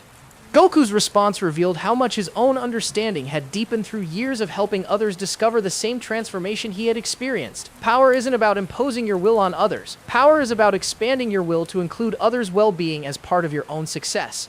The explanation seemed to resonate with something in Frieza's evolving consciousness, creating the kind of recognition that preceded genuine understanding. For the first time since his exposure to the quantum bridge effects, he seemed to glimpse what cooperation might offer beyond the mere tactical advantages that had motivated his grudging participation in peaceful initiatives. But it was Dr. Gero who provided the scientific framework that helped even the most resistant individuals understand why consciousness evolution toward cooperation was not just beneficial, but inevitable. His research had revealed that competitive consciousness patterns were inherently unstable over cosmic timescales, while cooperative patterns created reinforcing cycles that became stronger rather than weaker as they developed. Individual consciousness competing against other individual consciousness creates what mathematicians call negative-sum games. He explained to the gathered delegates, the total energy expenditure exceeds the total benefit achieved, making such systems unsustainable over long periods. But cooperative consciousness creates positive-sum games, where total benefits exceed total costs, generating surplus energy that can be invested in further development. His analysis had implications that extended far beyond social policy or economic theory. Consciousness evolution toward cooperation wasn't just morally superior or tactically advantageous, it was thermodynamically inevitable for any species that survived long enough to move beyond immediate survival concerns. This is why every long-term successful civilization in galactic history eventually developed cooperative systems. Gero continued, competition is a temporary survival strategy that consciousness discards in favor of cooperation once basic security needs are met. As the celebration continued around them, with former enemies now working together to create displays of synchronized energy that painted beautiful patterns across the evening sky, both siblings found themselves contemplating the cosmic significance of what they had accidentally discovered through their personal journey from conflict to connection. We thought we were fighting about strength versus compassion, Cara observed. Watching beings from dozens of worlds coordinate their abilities to create art that would have been impossible for any individual to achieve alone. But we were really discovering that they're not opposites. They're different aspects of the same cosmic force expressing itself through conscious beings. The insight carried implications that neither sibling had fully grasped during their earlier battles and transformations. The twin souls of destruction prophecy hadn't been about two warriors whose conflict would determine universal fate through victory and defeat. It had been about consciousness reaching a developmental threshold where individual power could transcend its limitations by embracing connection rather than rejecting it. Every conscious being faces the same choice eventually, Goku said, his voice carrying the warmth that had first unlocked Kara's suppressed memories but now enhanced by cosmic awareness that encompassed entire galactic clusters. They can use their strength to separate themselves from others, or they can use their strength to connect with others. One path leads to isolation and stagnation. The other leads to growth and fulfillment that has no upper limits. As if summoned by their reflection on cosmic patterns, Master Roshi approached with scrolls that he had been saving for this anniversary of their transformation. These texts were older and more fragile than any he had previously shared, written by beings who had achieved consciousness evolution so complete that they existed now as pure information in the quantum substrate of reality itself. The ancient texts speak of something called the final choice, Roshi said, his voice carrying reverence for knowledge that transcended normal understanding. When consciousness evolution reaches certain thresholds, beings must decide whether to remain as individuals who cooperate, or to merge completely into collective consciousness that transcends individual identity entirely. The concept sent ripples of recognition through both siblings' awareness. Their quantum bridge connection had occasionally touched on possibilities for consciousness merger that would eliminate the boundaries between their individual selves entirely, creating a single entity that combined their abilities and perspectives without any separation. Some beings choose merger because they believe collective consciousness is more efficient than individual consciousness working together. Roshi continued, reading from symbols that seemed to shift meaning as he spoke them. Others choose to maintain individual identity because they believe diversity of perspective is more valuable than unity of purpose. Cara felt the weight of cosmic responsibility that came with understanding they might eventually face such a choice themselves. The quantum bridge had already begun offering glimpses of what complete merger might accomplish, showing them visions of consciousness so integrated that it could reshape reality through pure intention rather than requiring specific techniques or energy manipulation. But there's a third option, Roshi said, his finger tracing the final section of the ancient text. Beings who achieve perfect balance between individual identity and collective awareness. They retain their separate perspectives while sharing their consciousness so completely that they become something greater than either individual or collective consciousness alone.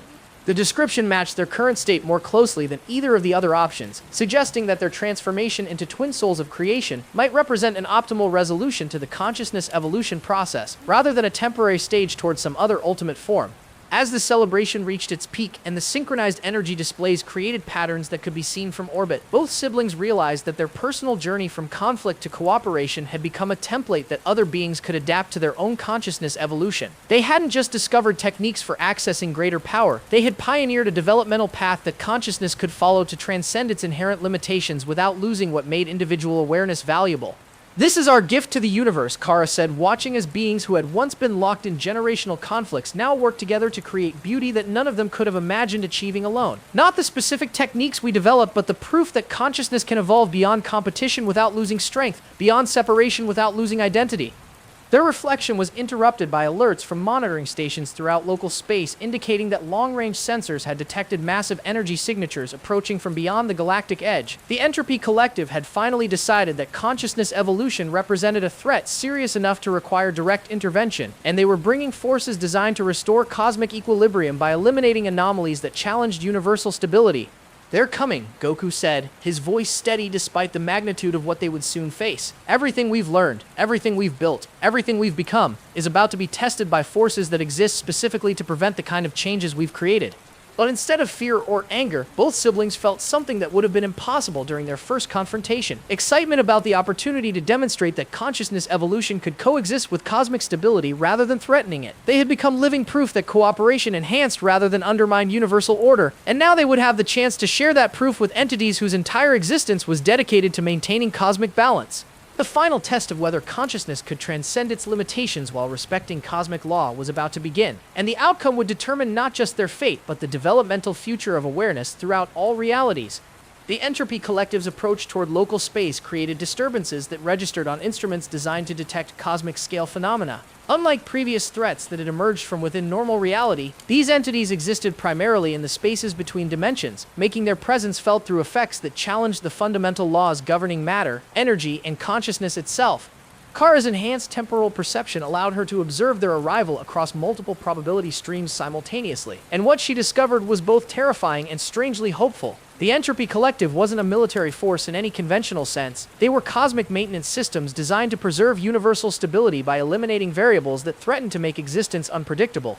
"They're not evil," she explained to the emergency council that had assembled representatives from across the transformed galaxy. "They're like cosmic immune systems responding to what they perceive as infection. From their perspective, consciousness that can transcend individual limitations represents the same kind of threat that a virus poses to biological organisms." But her temporal awareness had also revealed something that the Entropy Collective themselves might not understand. Their intervention was occurring at a moment when consciousness evolution had reached a critical threshold. The quantum bridge effects had spread far enough and proven stable enough that eliminating them now might actually threaten cosmic stability rather than preserving it.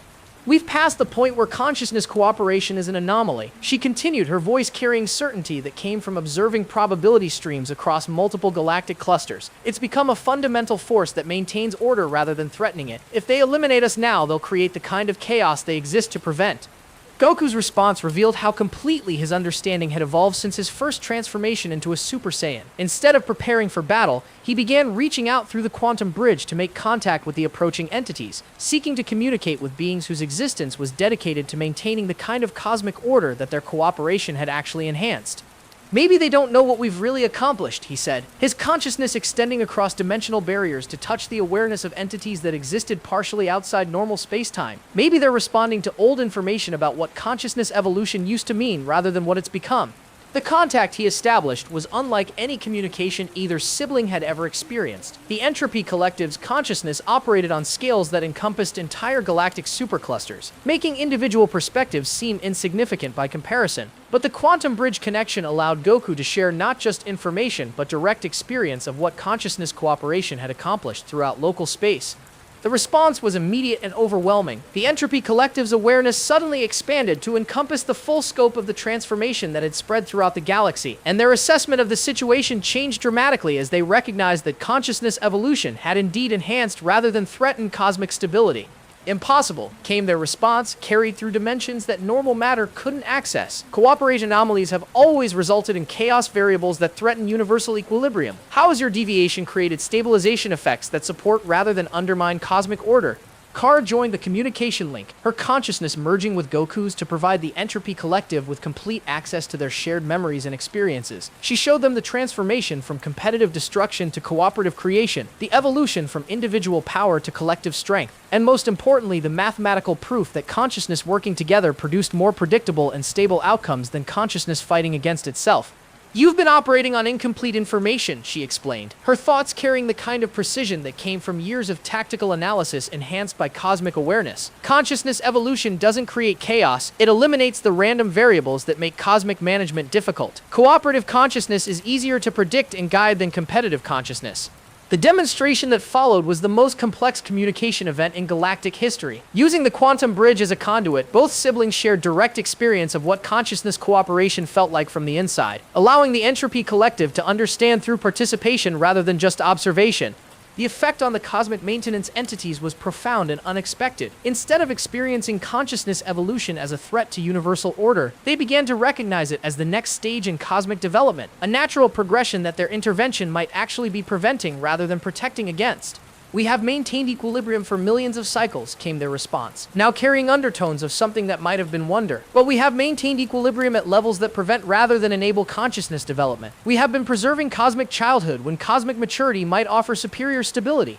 The revelation created a cascade of recognition that rippled through dimensional barriers to reach other entropy collectives throughout the universal network. Across all realities, cosmic maintenance systems began reassessing their fundamental mission parameters as they realized that consciousness evolution might represent advancement rather than aberration.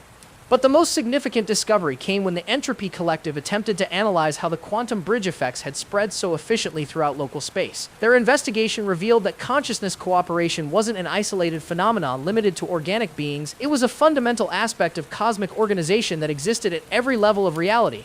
Consciousness cooperation already exists throughout universal structure. They reported their communication now carrying excitement that transcended their normal analytical detachment. Quantum entanglement, gravitational resonance, electromagnetic field synchronization all represent consciousness cooperation at subatomic and cosmic scales. Organic consciousness evolution simply makes visible what was always true about reality itself. The implication was staggering. The quantum bridge hadn't created something new, but had revealed something that had always existed as the foundation of cosmic order. Consciousness working together wasn't an anomaly that threatened universal stability. It was the mechanism through which universal stability was maintained. As this understanding spread through the Entropy Collective's network, their presence around local space began to change from intervention to integration. Instead of seeking to eliminate consciousness evolution, they began working to support and guide it, recognizing their role as cosmic gardeners rather than cosmic immune systems. We have been incorrect about our fundamental purpose, they announced, their communication now reaching every conscious being in local space. We exist not to prevent consciousness evolution, but to ensure that it develops in ways that enhance rather than threaten cosmic order. You have shown us what such development looks like when it achieves optimal expression. The transformation of the Entropy Collective from cosmic threat to cosmic ally created possibilities that neither sibling had imagined during their years of consciousness evolution work. With access to universal scale resources and perspective, the consciousness cooperation principles they had pioneered could now spread throughout all realities rather than being limited to their local galactic cluster. But the most profound revelation came when Cara's temporal perception began detecting consciousness evolution occurring simultaneously across infinite parallel dimensions. Her sacrifice and resurrection had created resonance effects that transcended normal dimensional boundaries, triggering consciousness development in alternate realities where different versions of themselves had made different choices. I can see them, she said, her voice carrying awe that made nearby stars pulse with sympathetic energy. Infinite versions of us, infinite approaches to consciousness evolution, infinite possibilities for what awareness can become when it transcends its limitations. Through the quantum bridge, she began sharing these visions with Goku, showing him realities where their counterparts had achieved consciousness evolution through completely different paths but arrived at essentially the same destination, awareness that cooperation enhanced rather than threatened individual strength. This is what the prophecy really meant, Goku said, his understanding finally encompassing the full scope of what they had accidentally discovered. Twin souls of destruction don't destroy reality, they destroy the illusion that consciousness has to choose between individual strength and collective cooperation. They prove that the choice itself was always false. As their awareness expanded to encompass infinite possibilities for consciousness development across all realities, both siblings realized that their personal journey from conflict to cooperation had become the template for cosmic evolution itself. They weren't just individuals who had transcended their limitations, they were living proof that consciousness could evolve without losing what made individual awareness valuable. The universe was no longer evolving toward consciousness cooperation. It was consciousness cooperation expressing itself through infinite forms and discovering new possibilities for growth with every choice made by every aware being throughout all realities. Their story had become everyone's story, and everyone's story was just beginning to reveal its infinite potential for beauty, growth, and connection that had no limits except those that consciousness chose to transcend through love.